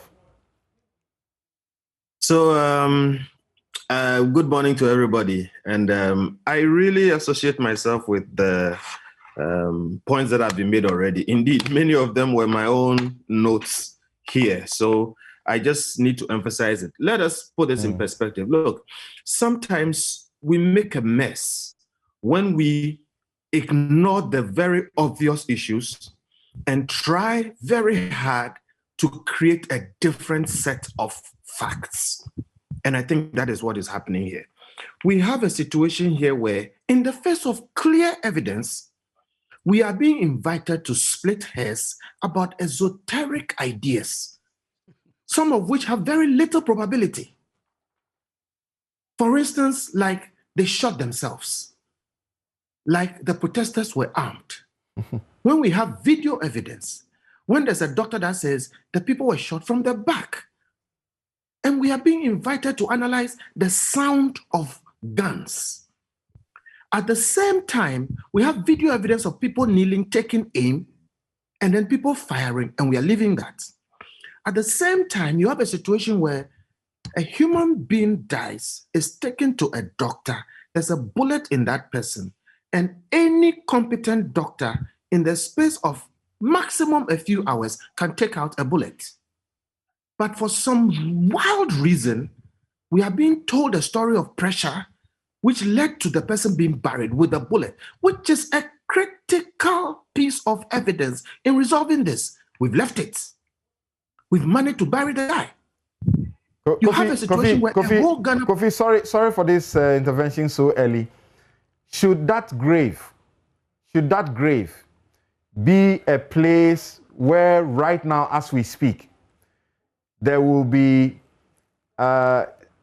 things done to avoid that grave being compromised? Absolutely. If we are a serious country, that grave will be guarded and that body will be exhumed. Okay? And Samson, I don't know why we do this to ourselves. Okay? You have clear situations. I've lost a bit of the trend of my thought, but all these things. And why are we not interested in the things that we can deal with right now? We are interested in things like motive for murder. We are looking at whether the guy was a member of this or was a member of that, and whether that could have contributed to his murder. Something you and I know as lawyers, and let us educate the public now, that in certain jurisdictions, motive for murder is part of what you need to stick the charge of murder. Not in Ghana. In Ghana, when somebody is murdered, you don't need to do motive. It's taught in law school. So in this particular jurisdiction, anybody or committee who is looking for a motive is totally off. And somebody on that committee knows it and should tell them that it doesn't matter what the motive is. Once a person is seen to have illegally taken the life of another person, that person should be arrested and processed, and that person has to bring up his own defense for which reason why he should not be charged for murder or convicted of murder and manslaughter or other things. You have a situation where people were seen doing things, but you have a family, the family that is critical. You've arrested one of them and put a charge that he probably may have killed his brother. How probable is that? And you have very senior people saying these things. And if you look at the trend of what is being said, these exoteric, far-fetched suggestions are being made. Let me make this point here. I have found nobody, not a single person, who has any confidence in the committee. It looks like they've just assembled them to waste our money and insult our intelligence. Even some of the people who are trying to use their narrative to, toe a certain line are being cautious about it. What I can say clearly is that that committee looks like they are searching for a narrative to support a preset story, and nobody is buying it. Look, three human beings is this are fair dead. commentary on the committee? No, I'm saying that I have found nobody, and it looks like they are fishing for a narrative to support a preset story. I'm just giving you some background to the fact. Look, 3 human beings are dead. Okay? You have a situation where we are being told that the military was called in. The Ghana police is about 2 times the number of persons we have in the army. They are far more than the army. The Ghana police has specially trained units for crowd control. The Ghana police has special equipment for crowd control that the army does not have. What happened in Ejura is by no means even beyond the Ashanti Region Police. You have a situation where the police itself has a divided rank. Some people, the police are clearly using branding material, letterheads, etc., which are not accepted by the wider police. And by the way, we should take a very serious look at that. I agree with Kweku. We must forensically find where that document is coming from. And if we are a self-respecting country and somebody tries to use the police for something which is clearly illegal, it is not just a matter of sacking them. It is very, very serious. Kofi, at the last time when this letter came up, I have as many as 4 messages from police officers, one from a military officer. They are all telling me that this is a big lie. And the police officers confirm that they use both the coat of arms and their police logo. So we are saying the Ghana police is divided in terms of their own branding material. Now, when you have that situation with a national police, you have a major security problem. Why? Because if we cannot be clear what the national the police brand is, police letterhead is, then anybody can cook up anything and do it. And it's been done. People have done that. People have, written things and put police letterheads on it. Okay, so we have a huge problem and we should deal with it because Kweku is telling you some people very high up are saying this is a fake document, and other people have gone on a committee and said that this is, true. Again, the same Ghana police. You have a situation where an activist, and by the way, our constitution actually encourages activism. We have the perpetual clause in our constitution that says that if anybody overthrows this constitution, however long it takes, we should be activists to try and reinstate it, including taking up arms. I can go through all the things in the constitution that support activism. You have an activist doing work which is essential. He lives in a community where clearly the authorities there have shared their responsibility. And he's doing his little work, nobody's paying him for it, and he is threatened. And he records it, and he puts it on air. And the threat happens, and we still don't have anybody arrested. So we have these things there, they have been ignored. And then somebody is inviting us to go and look for some very weird situations. That is totally taken away from any respect we have for the committee. And frankly, I'm not sure about the legal remit of the committee and what they are, capable of doing and what they are not capable of doing. So that will bring me to my final question to you, Kofi. To the extent that, for example, Oliver is raising the issue of sound analysis, that the bullet sound analysis. Kweku raised the very critical matter of the shells and the bullet analysis. Will that suggest to you then that we are using the wrong approach to finding the solution? No, they are saying those things because somebody else has raised as in the issues. committee. Is the committee the wrong approach to finding the solution? Oh, absolutely. The committee is lost in the woods, and I'm not missing words about it. The committee, no matter how good their intentions, will judge people by what they do. We can give them the benefit of the doubt. And if the suggestion was that there's the need for sound analysis and bullet or whatever, ballistic analysis, they could engage the, experts to do that for them to help their report. Is that not so? No. Why is there a need for sound analysis? Because there was an officer who went to them and says, when we hear the sound of a gun, we can tell the type of a gun. We are being invited to investigate and go into esoteric things.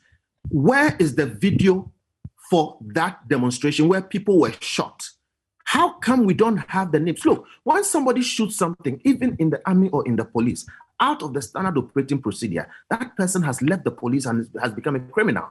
You arrest them, you isolate them, you process them, and let them defend themselves. Something you know that if a policeman misconducts himself out of order, he is on his own, and he even has to pay his own lawyer. Yeah, we all go and defend them. But Kofi, is it not possible? No, is it not possible? Let me make my point. Is it not possible? I'm still on the sound analysis, ballistic analysis. Is it not possible also to check within the military, because when you are taking shells, when you are taking bullets, they would have been numbered for you, counted for you, so that they know who shot. Because this officer claims they only shot warning shots, not live ammunition. That's the point I'm making. The point I'm making, and the breaks is making me lose a bit of my train. Forgive me. The point is, when you go into theater like this, you go into an operation, theater of operation like this, they should know the number of people who went and the names of the people. They should know the guns they were issued and the number of bullets they were issued. And they have to do bullet accounting. Have they done that? If you've done your bullet accounting and somebody has lost bullets because bullets were shot, you will know that this person and this person has. Why don't we have that information? We are being asked to go and analyze sound. Okay, what I'm saying is that committee, based on what they are saying, what they are doing, what we are hearing, is far away in the weeds. Okay. Looking for things we shouldn't be looking for, when clearly there are things we should be dealing with, like the bullet in the grave right now. Right. So, Samson, the point is this. It doesn't seem like we want to get to the bottom of this matter. Because if we wanted to, it should be easier than where we are now. Okay. 3 people are dead. Somebody killed them. Those people are still around. There is video evidence. There should be bullet accounting. This is a matter where the police, very organized, regimented, and the army were the people involved. They should have full, proper accounting. And the obvious things that are there, they said they found intelligence and somebody asked for whatever. They didn't go and use the intelligence. If you analyze this bullet by bullet, point by point, this is catastrophic, cascading failure. Okay. And I don't think people have to keep their jobs. Okay, thank you. I need to take a break, and then we'll return to deal with the matters of whether or not the spouses of the president and the vice should be paid salaries now. Of course, salaries for last 4 years, and perhaps salaries for the next 4 years, and then after they have left office to be paid some portion of it. But before I take that break, it's only fair. Kweku, let's mop up quickly. You said you needed to come back before I went to Oliver. Yeah, quickly. Oh, on the relative to the letter, the police warning letter. Okay. As I indicated, I did my checks at the highest level, in this case, the Director General of the CID. And he assured me that it was fake and gave reasons for why he thought it was fake. No name of the specific officer, no reference numbers, and then most importantly, the use of the coat of arms. Now I'm being told here that at the committee of inquiry, the Ejura police authenticated it, which is in sharp contrast with what the CID boss had said. My friend, and police officers also say they use the two interchangeably, the coat of arms and the police logo. Yes. That's what you are telling me now. Yes. And then Kwame Sapon-Sidu has also told me he watched the proceedings himself. And that's there are many like him who have confirmed it. To that extent, even though I've asked the CID boss to respond, he hasn't, I would at this stage retract and apologize relative to, I didn't seek to misinform or disinform. It was based on information given to me at the highest level of the CID. So for now, it certainly was a genuine inquiry. Okay, so we take a break. And this has brought out something interesting. Right. That the police sitting at the headquarters believe that this is what should be on the police letterheads. The police down there are also doing something different. I mean, this is obviously a crisis situation for an institution. It doesn't speak well for the police. Okay. They should standardize. Right. Thank you very much. And we will take a break here and return to do the issue that most of you have been commenting and you seem livid, including some few people in the NPP, among one of them having actually gone to the Supreme Court about this matter. But it has to be said that Kaaka seemed to have been a person with a good heart. He was doing a very good job to support his community. And he was candid about it, irrespective of his illiteracy, quote unquote. He did what he felt will reach those who need to know to come to the aid of his community. Let's all be Kaaka in our communities. We'll be right back.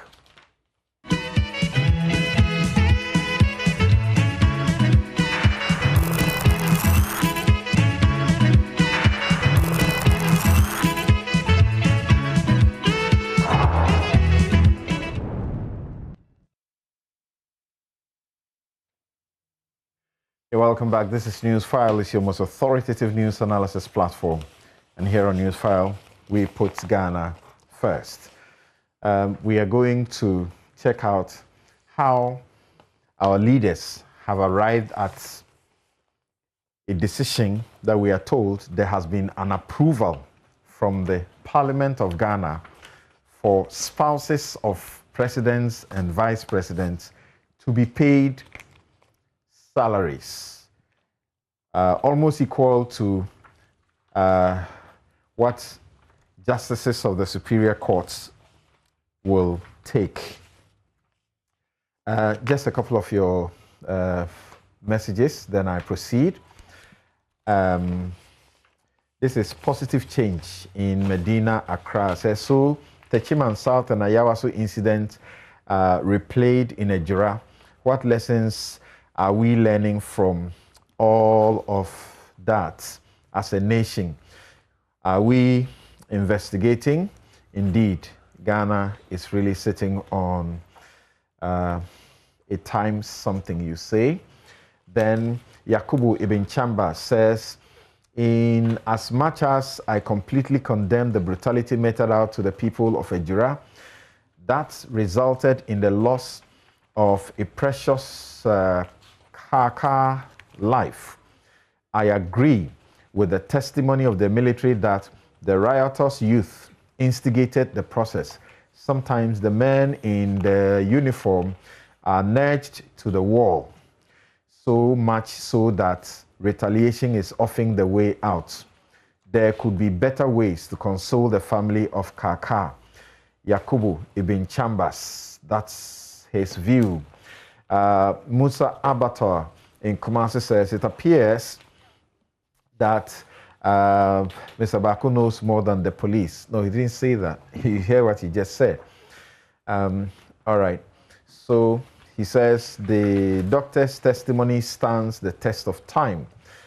If Ghana were to be any serious country where laws are working properly, Ashanti Regional Minister Simon Osei Mensah could have been in court answering serious questions by now.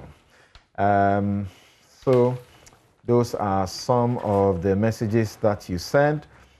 Some others, this one from Didome Kafui. You say that Newsfile, and indeed that video was his last. Such a wicked system.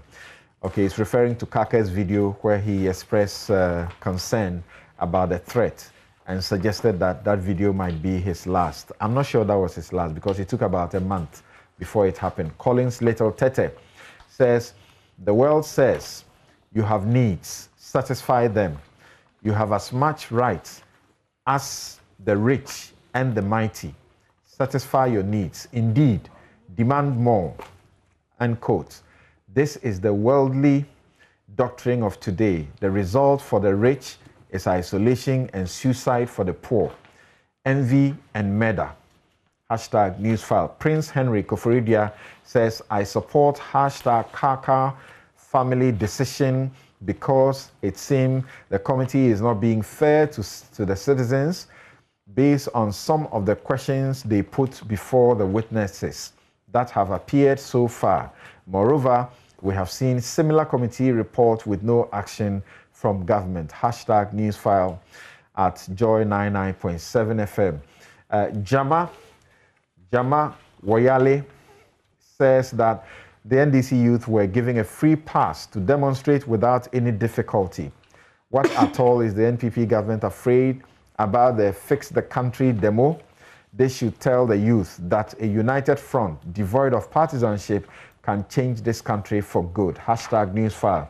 And finally, Kofi Amwa says that so far everything points to the fact that you are an alien and precisely a terrorist if you side with anything hashtag Fix the Country, admitting the country needs no fixing. Can I then question the foresight of your leadership? The gods of Saturday have tuned to Newsfile. All right, thanks for those messages. So now, as you may be aware by now, we have the people known as Article 71 beneficiaries. And I intimated to you earlier, our MPs are getting car loans without any guarantees. That's how special they are. Our government has borrowed money to give them loans. The MPs who were retained are not exempt, so they may be getting this for the second, the third, the fourth, and the fifth time taking these loans because they need their V8 vehicles changed every 4 years. That's what this country can afford. In the 4 years, they will be paid ex gratia or ex gratia, which some will be receiving also for the second, third, fourth, fifth time, etc. Fresh cash, they always need it. Some have actually had the backbone to go to court to demand extra ex gratia payment recently. Thank God, the Supreme Court threw them out like Domelevo had done. Upon all this, our government will take up 60% of the loan, but they will pay 40%. Whether they will pay or not, we actually don't know if they always commit to the payment. Also, members of the Council of State are getting the V8 vehicles. They're getting some of it. Those who got the last 4 years, I suppose, are also getting them like the MPs are supposed to get. These Council of State members, many have said, have doubtful duties or work schedule. They are getting some 26,266 Ghana cedis each month. Some are asking, are they doing full-time job? Because they are mostly retirees who have been called back to do some meetings and are asking, even President Trump took no peswa for all the 4 years that he was president. If this is about public service, how exactly are they doing public service? By asking for money. Then a committee was set up, as is always done, to take care of Article 71 office holders who have been named in the Constitution in Chapter 8. And Chapter 8 is an entrenched provision of the Constitution. It can only be amended through a Chapter 25 or Article 289 and 290 process, including a referendum for the public to vote 75% yes by at least 40% of eligible voters. So the question some are asking is, how come a parliament has decided to change the constitution, amend it by itself, without recourse to the public to determine if the spouses of presidents and vice should be giving any money? What should happen? Right. So on this note, let me begin with Kofi Bento. Yes, Kofi, how does this come to you? And do you join the public chorus that this is sinful and ought not be allowed? Understandable. And if we want to get a grip of it, we need to appreciate what the issues are. In this Fourth Republic, the conduct of our leaders and generally the elites, what we loosely call the political class, they come into office, they go, and it's not just the politicians, it's a number of people also surrounding them. Their conduct is such that they have constituted a predatory elite. And what that means is that we have come to believe, many people, that these people have no intention to serve. They come into government and they occupy offices to better themselves. I don't want to go into details about certain people, but many of them cannot afford the kind of lifestyle that they demand when they are in office. And you consistently see this happen, which is why the public have lost confidence that these are people who are here to serve. They basically do things which exclude them from our common plight as a people. So they buy 4 V8s and then they can go over the potholes. And government pays for some of them to have generator sets so they can, avoid the doom that we all have to go through. They have boreholes and polytanks so they can do, without Ghana water and sewage. Their children are in school, so the public system doesn't, bother them at all. And that is worrying. So even if there is good intention for some of these things, immediately people's minds go to the fact that we have had over 20 years of a predatory elite which does not seem to care. And that is a clear and present danger to this, our democracy. You spoke about parliamentarians, and I think that they come into the shot because they are not helping. Indeed, Parliament is supposed to be the bulwark against the executive's excesses. So this is where they should have, managed to, pass legislation or do certain things to cut back on some of these things and restore confidence in governance. But you have people in Parliament who have taken ex gratia 4 times, every 4 years get a 4x4, and all those things going on. Okay, we have a situation where I have a lot of respect for members of the Council of State on a personal level, but I have a doubt as to the usefulness of that institution because of the cost and benefit issues concerning them and vis-a-vis what they do for the state. Okay, we pay Council of State members more than we pay most doctors. We pay them more than we pay all teachers. All right, and if we are a poor country, let us all be a poor country. But if we can do this, then let us do it across board. I'm saying that the cry you are hearing from the public is coming from these sentiments. The sentiment that on one level, we pretend we're a poor country and we cannot do certain things. On another level, we live like Arabian kings and buy $150,000 cars for people who don't have a clear definition of their job every 4 years. All right. And this is not the only thing that we do for them. So we need to take a very hard look. And I'm speaking about the predatory elite, because this is what has caused every one of the upheavals that we've had in our country, where people believe that those in power don't care about the rest of us. So what's the point? They come to the spouses of president and vice presidents. And I hear a narrative that says that this is not for the Rebecca Akufo-Addo and Samira Bawumia. And I'm asking myself, can a next regime, what is happening now, will it apply to a next regime? Because by my understanding of the Constitution, this is approved for just those who are in now. If they want to let it other people who have gone past benefit, that's a different matter. But the focus is those who are in now. They are seeking this for themselves. And the next set of president, vice president, there will be a new committee that will determine what Article 74 office holders deserve. Is that not the understanding? Well, it's all over the place. And that is why I agree with Professor Prempe when he says that let's pass legislation and put a pin on this.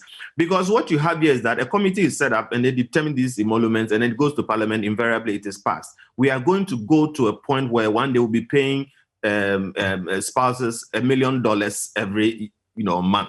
I mean, I'm making it absurd because you have a system that is open to that kind of abuse. Now, let's be clear. I made the point that we have developed a predatory elite which is not trusted, and that is why the public is crying. That being said, when we look at the specific issue of paying spouses of presidents, we should focus more on the principles.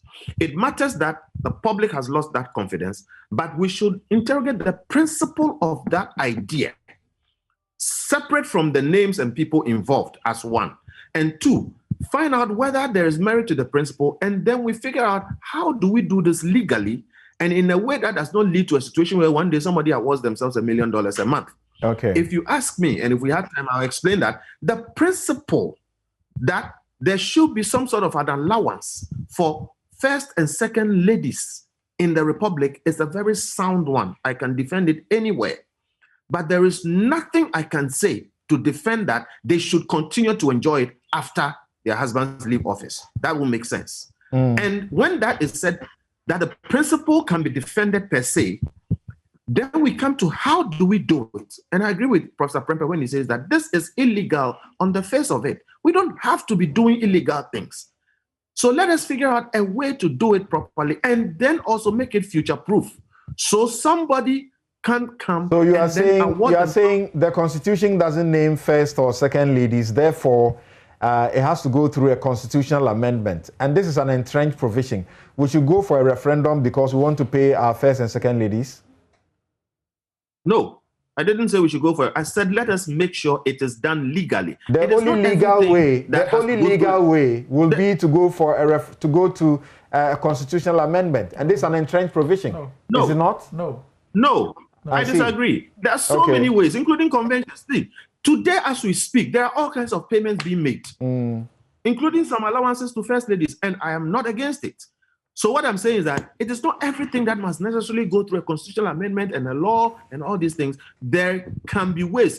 Look, development is thinking intensive. We shouldn't pretend that you just wake up, an idea comes, and then you do it.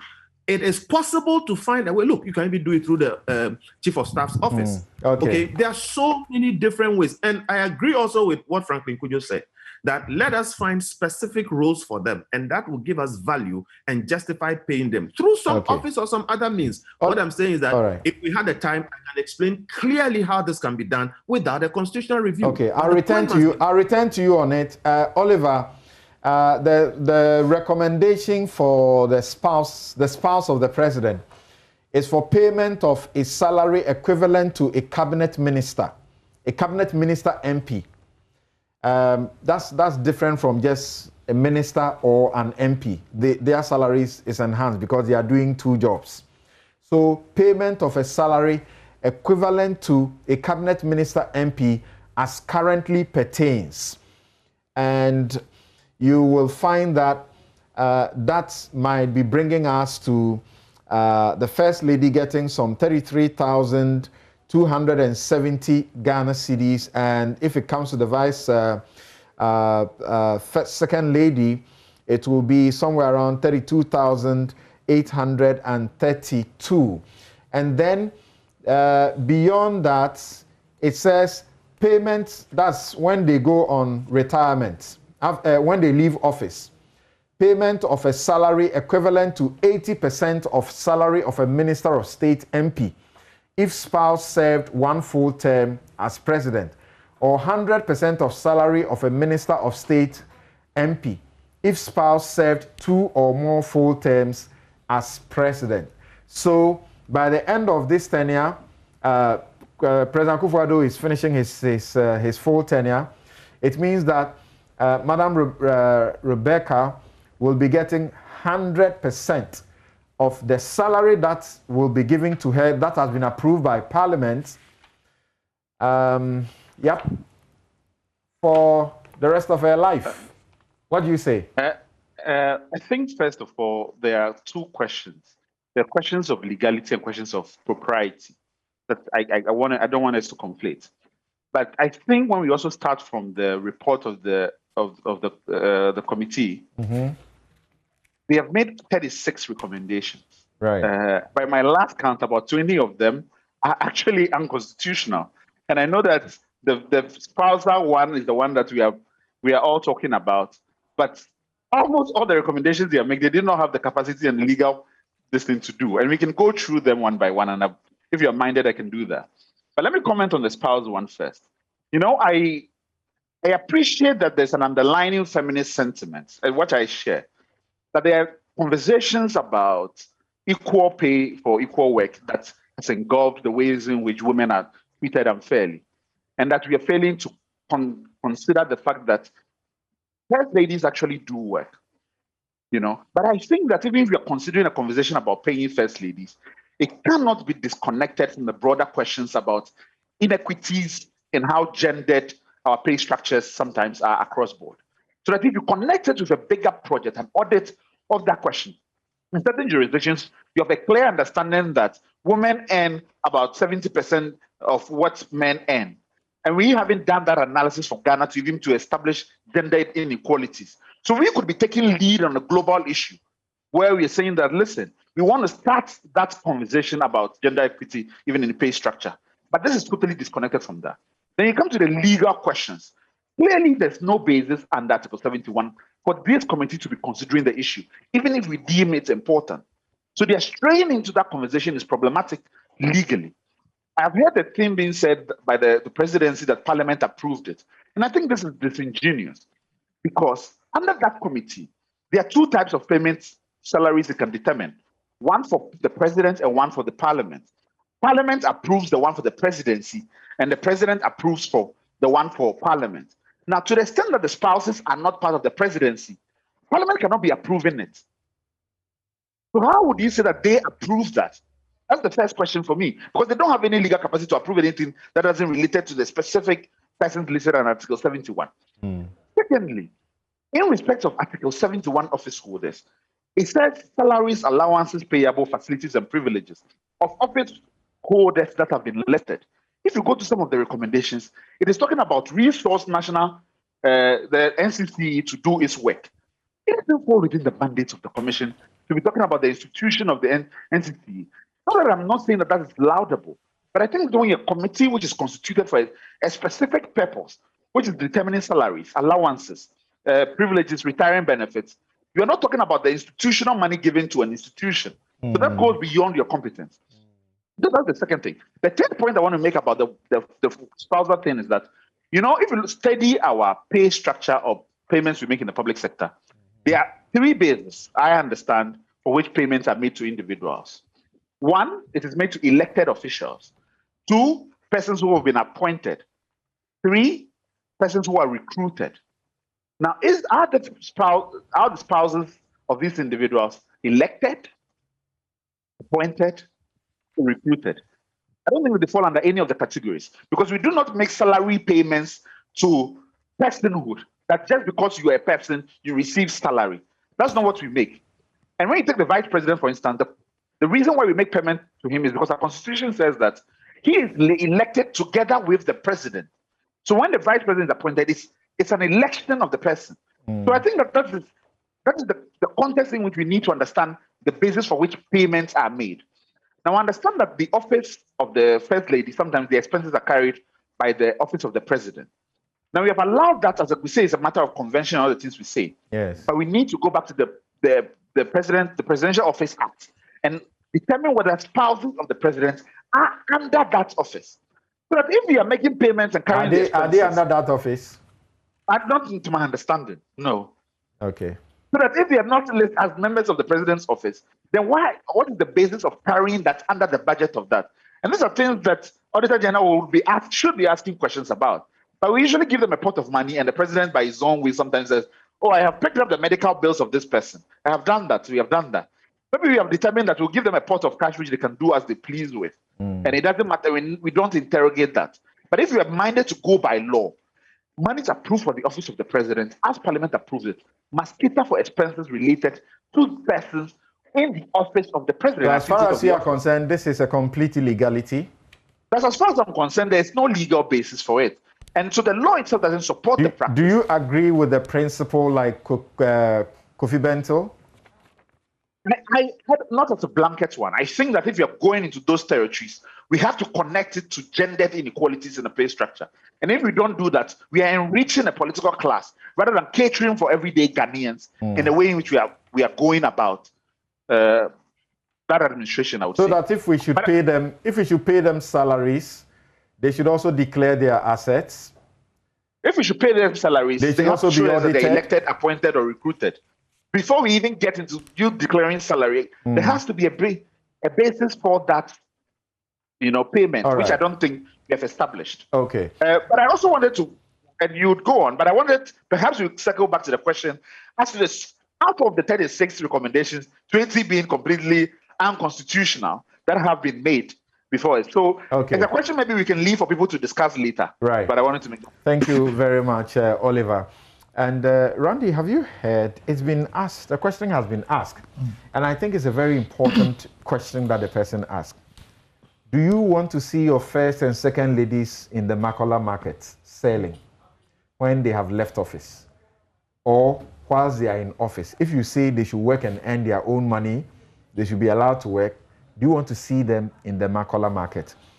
And a senior citizen is asking me that, can't you feel the anger of the people who are genuine about what is going on? When we talk about Council of State, they are being paid.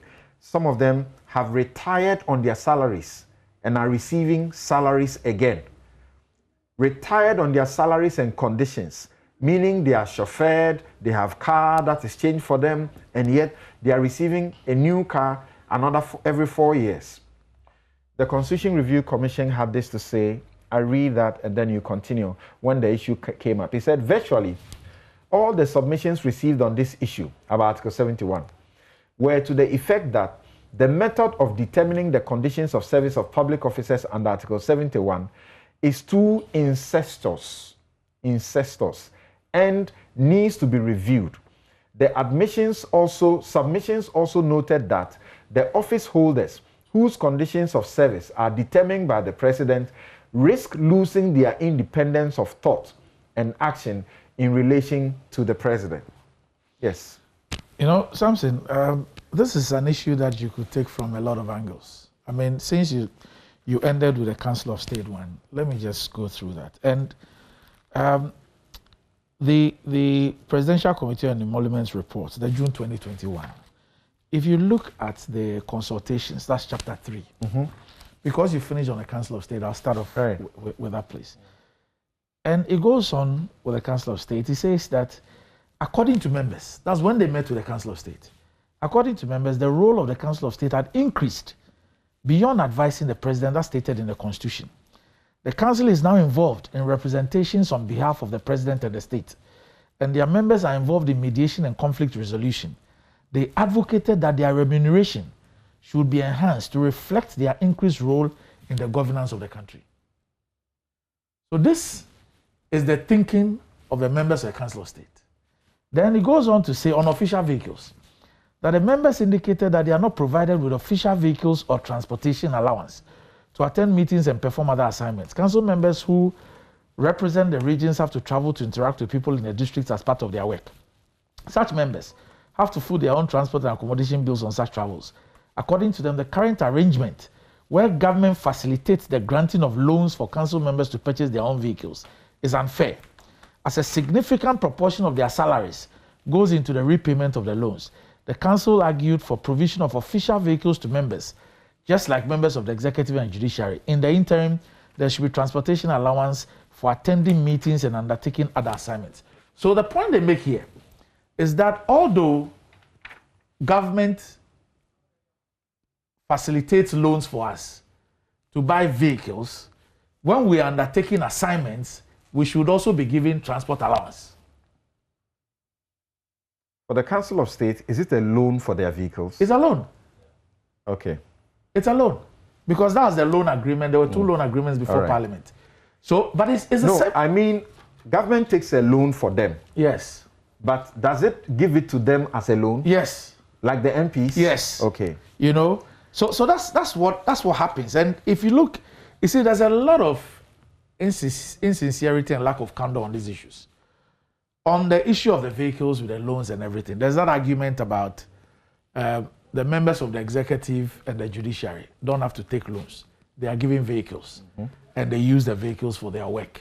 You are not treating us right by asking us to take loans to pay the vehicles. But until the last 48 hours, the impression that had been created was that these persons were paying every cedi for the loan facility until the last 48 hours. You know, and if you look at the statement that Parliament itself issued on the 8th of July, right? This is parliamentary service. Yeah. They say that the Ministry of Finance, led by its minister, is facilitating a $28 million loan agreement for members of Parliament during their tenure as members of the 8th Parliament of the 4th Republic.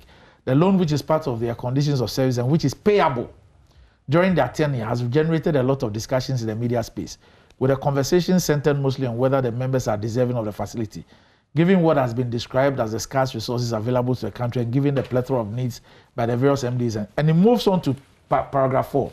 It says Parliament would like to put on record that the MPs' cars are bought with loans which they pay for, as has been the culture since the inception of the Second Parliament of the Fourth Republican Parliament in 1997. The arrangement for members of the 8th Parliament is no different from the arrangements for members of the previous Parliament. Is this true?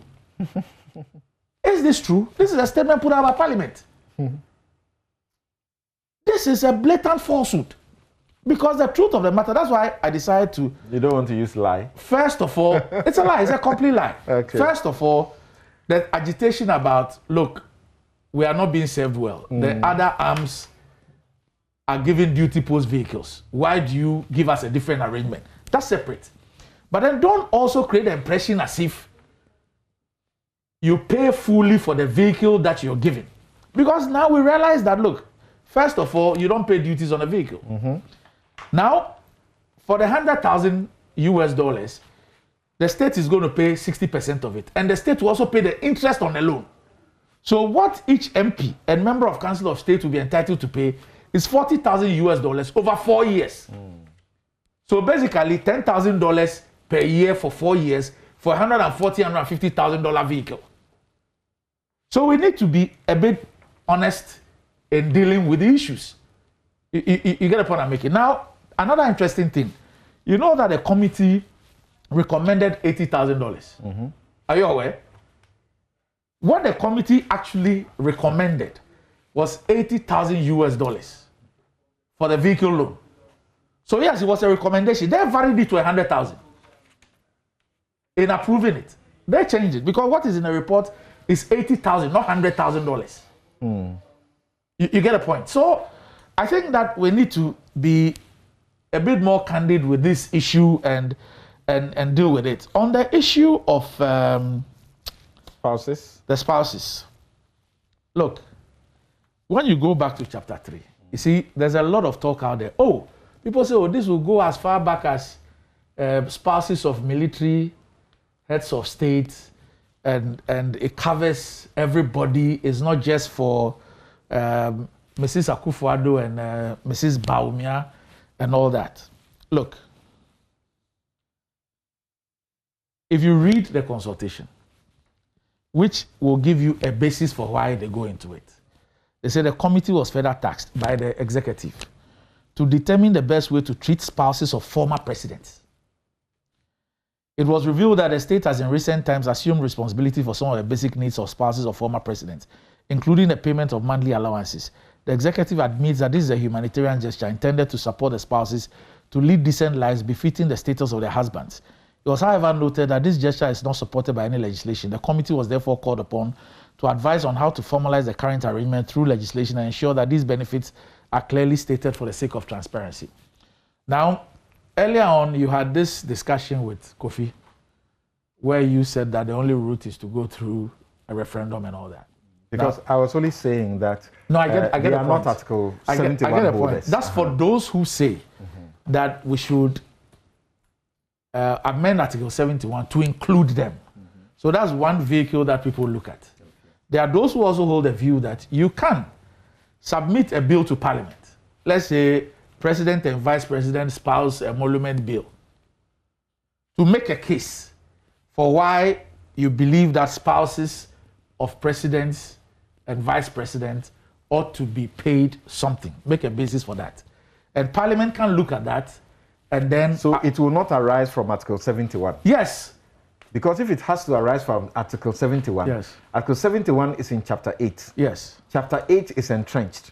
I agree with you completely. Which means you must go through a referendum. The point I'm making is there must be 75% of this country, of the people in this country, yes, who must vote yes, and there must be 40% of them at least who should go to the polls. So the point I make to you is that I have said on record that the vehicle being which is being used to do this is wrong. Because the Constitution clearly defines who Article 71 holders are. Right. And you cannot, through the back door, smuggle in the spouses of the president and the vice president. And so what has been done, in my view, is illegal. Right. The committee should not have gone there. All right. Parliament should not have considered same.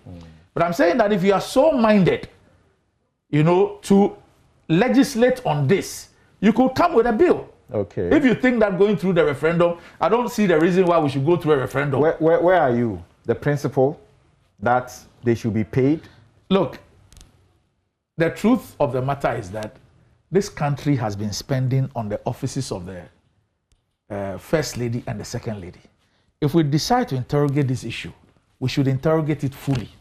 Look, as we sit here, we are able to interrogate the expenditure of the office of the President. We know how much is budgeted and voted for. We know how much is spent on the office of the President, but we do not know about the office of the First Lady and the office of the Second Lady. We are told that they do humanitarian work, so it's not your money. So the point, but you see, the truth of the matter, if we're all being sincere, is that the state spends monies on these offices. And even the issue of their humanitarian work, I mean, let's not kid ourselves. Some of them had foundations before they became First Ladies and Second Ladies. Some didn't have. They had them when they assumed those positions. You cannot lose sight of the funding that goes in those foundations and others. And whether they are state companies involved and businesses that have dealings with the state involved and all that. The point I'm driving at is that if you take the UK, for example, there's a Charities Commission that regulates the work of NGOs like that. You understand what I'm saying? So if we want to deal with these issues, let's deal with it properly. Let us know how much we spend on these offices. If we want to pay them salaries, should they also be declaring the assets and being held accountable like all others? I guess that's where we need to get to. And if you look at the qualification criteria, nobody should deceive themselves that this is to cover Mrs. Liman and all others. If you look at the qualification criteria, it clearly tells you that if your husband has not completed a term in office, you are not one of those people who are being looked at. Okay. All right. So that they determined it under Article 71 Office Holders Report. Is that legal or illegal? Kwaku is one of the best pocket lawyers in town. We have no doubt about that. So, on that basis, starting from that point, what do you have to say? I've perused almost all the reports that we have produced since the Fourth Republic, 1993, Green Street, up to today. Quite a lot of them. There's a recognition, especially when it came to I think from 1997, 98, especially the 2000 report. There is not a single one of the committees that did not recognize that First and Second Lady, put it spouses rather, are not captured as Article 71 public office holders. They all made that observation. They recognize the limitation relative to spouses. Let me just give you an example. This is coming from the 2000 edition. That's Green Street. Green Street. Yes. It says,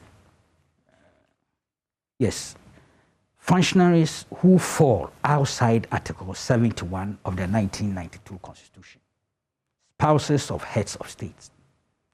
The committee has noted that approval has been given by the executive for the First and Second Ladies to be provided with the following. A, office accommodation, and as Rani said, it will be paid for. 2, B, running cost of offices. C, allowances, and that be on basis of the level of allowances that will be established for the subsisting First Lady. 75% of those allowances should continue to be paid to former First Ladies as long as they remain unmarried. Paragraph 10. The committee is aware of the important role being played by First and Second Ladies and their enormous contribution to the socio-economic development of the country. We are, however, constrained in making recommendations in respect of First and Second Ladies since they are not elected or appointed public office holders in their own right, specifically mentioned under Article 71 of the 1992 Constitution. Generally, it is expected that the First and Second Ladies will benefit from the estate of their spouses. That's the question people ask. Why at all should we even think about paying spouses? Well, what is that? There are a lot of, this is what Shireen Hesse said. Spouse support. Is it coincidence that almost all the reports it's women who led? Amazing. It hasn't struck me, but that's interesting. I checked that. Very interesting. Because the politicians want empathy. Right. But that's interesting. It's never struck me. They want an empathetic view. Yeah. This is Shireen Hesse. Given the fact that more and more spouses of presidents engage in official public business, playing an important role alongside the president, the committee recommends that they be provided appropriately staffed offices on the advice of the head of civil service at the expense of the state to facilitate this role. The committee has taken note that currently spouses of serving presidents and vice presidents and spouses of deceased former heads of state and vice presidents are paid allowance equivalent to the emoluments of deputy ministers. The committee recommends that this practice be continued, except that taking into account the special position of the spouses of serving president, that payment should be equivalent to that of a minister. Most of the things we are discussing are not new. Right. In fact, the last one before this one, I think, was the 2016 one. Yeah. August 2016 dated. So the question is, the mantra is public service, sacrifice. You are an unelected officer. Nobody has appointed you to do any job. If you want to do an NGO work, charity work, and people say the charity work actually attracts forced state sponsorship, because state entities are literally forced to push money for you to do your job. So why should we be paying you? You don't account to anybody. What's the point? You are entitled to that view. Respectfully, I disagree. See, even the offices we are giving them, then we shouldn't give them offices. We shouldn't give them all allowances. We shouldn't give them vehicles. If that's the zero option. What's wrong with that? That's a question. It's not my view. It's a question from what you have. You can generate from the public. A view expressed there by you, but I know it's a school of thought out there. Right. I respect it, but I disagree with them. And the reality that we are confronted with today, look, we have three scenarios. We have the existing administrative arrangements that began from the year 2000. And I think Mr. Atodazi has confirmed that. We also then have now this one, which is an attempt to formalize those administrative arrangements. If you go to the 2016, they actually recommended the need for formalization of these arrangements for spouses of former presidents and all that. The reality is that we have moved in the last 20 years or so, 21 years, to recognizing the role First and Second Ladies play and giving them something. We have extended it to former First Ladies and Second Ladies. That's what we've done. That's the reality. The idea is, keep it the way it is. I believe the way it is, whilst it's good, lacks greater transparency and accountability. And there is the need, if you are formalizing, it brings this arrangement within a context of some transparency and accountability. See, when the president is in office, there are privileges, there are benefits, their facilities, if you go under that section, they capture spouses, especially when it comes to medical and dental care. The spouses are captured, even within the context of Article 71. And that is why I have no difficulty with the approach that was adopted here. It can be challenging, it can be problematic. But you see, the rationale was that we're seeking a way to formalize the thing. They could go with a bill as Dr. Prempeh, Professor Prempeh has suggested. You are talking of amending the Constitution. But you see, the way they found a way out. This spouses thing we are talking about right now is integrated into the facilities and privileges of the president and the vice president. But for people having a different school of thought, they have not actually done anything unconstitutional. Because you get to marry somebody who becomes president. Oh, for the rest of your life, you are secure in your source of funding to cushion a lifestyle that is presidential. That's an argument. That's what people are asking. If first ladies are doing things that ministers and the various thousands of people we appoint to do don't do, why should that be the case? This argument. Why are they not doing their job? Why should the first ladies be doing these things? You will be the first person to agree with me that I've said on Newsfile the last 10, 15 years. Yes. When the politicians play political ping pong with ex gratia and all, I've said that no politician wins that debate. That's right. When that debate is put in the public space. You have even quoted the Constitution Review Commission's position. Yes. Yeah. So I understand the sentiment you are expressing. It's a very challenging argument to make. I mean, for somebody to counter. And sorry, with all respect, I'm not singling you out, but I'm saying that is playing on the keyboards of people's emotions. And when the matter is put in that context, what I'm saying here will look nonsensical for the masses out there. But I insist, as long as we have gone along this way for 21 years, and we've left it in a way that is not formalized, it's dangerous. I prefer formalization. We'll take a end on that. I prefer the formalization of the matter, of the issue we are discussing, to leaving it the way it is. Okay. Thank you. We're not through Article 71. Yeah. But they didn't do it that way. Thank you very much. No. Thank you very how much. they've done it. No. Thank you very much. So that's how they've done it. I'll demonstrate it to you. That's how they've done it. Okay, so we'll take a quick break and return to mop up, starting with Kofi Bentil, who has his hands up already for some rebuttal he wants to do.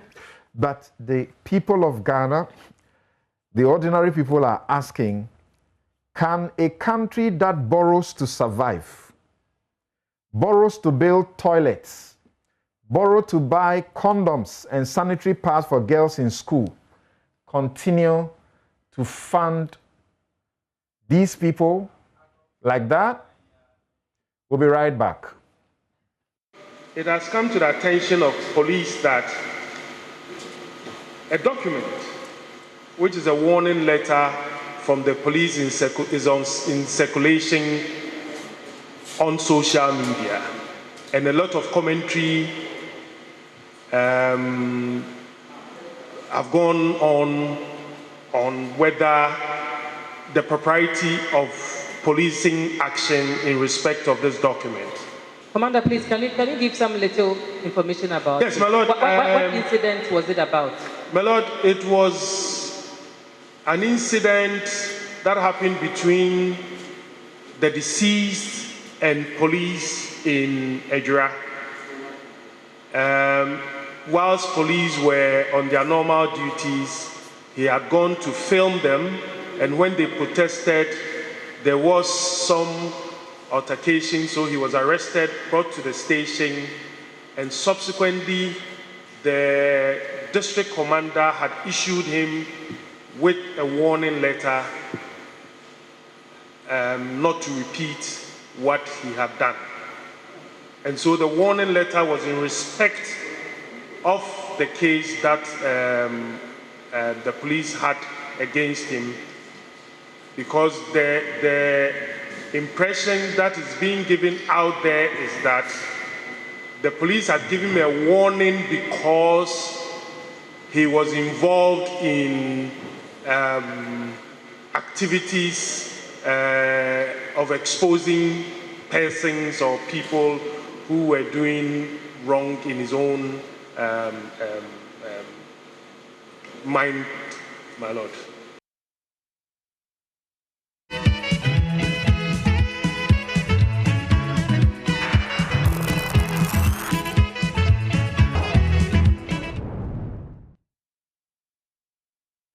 You're welcome back. This is Newsfile, it's your most authoritative news analysis platform.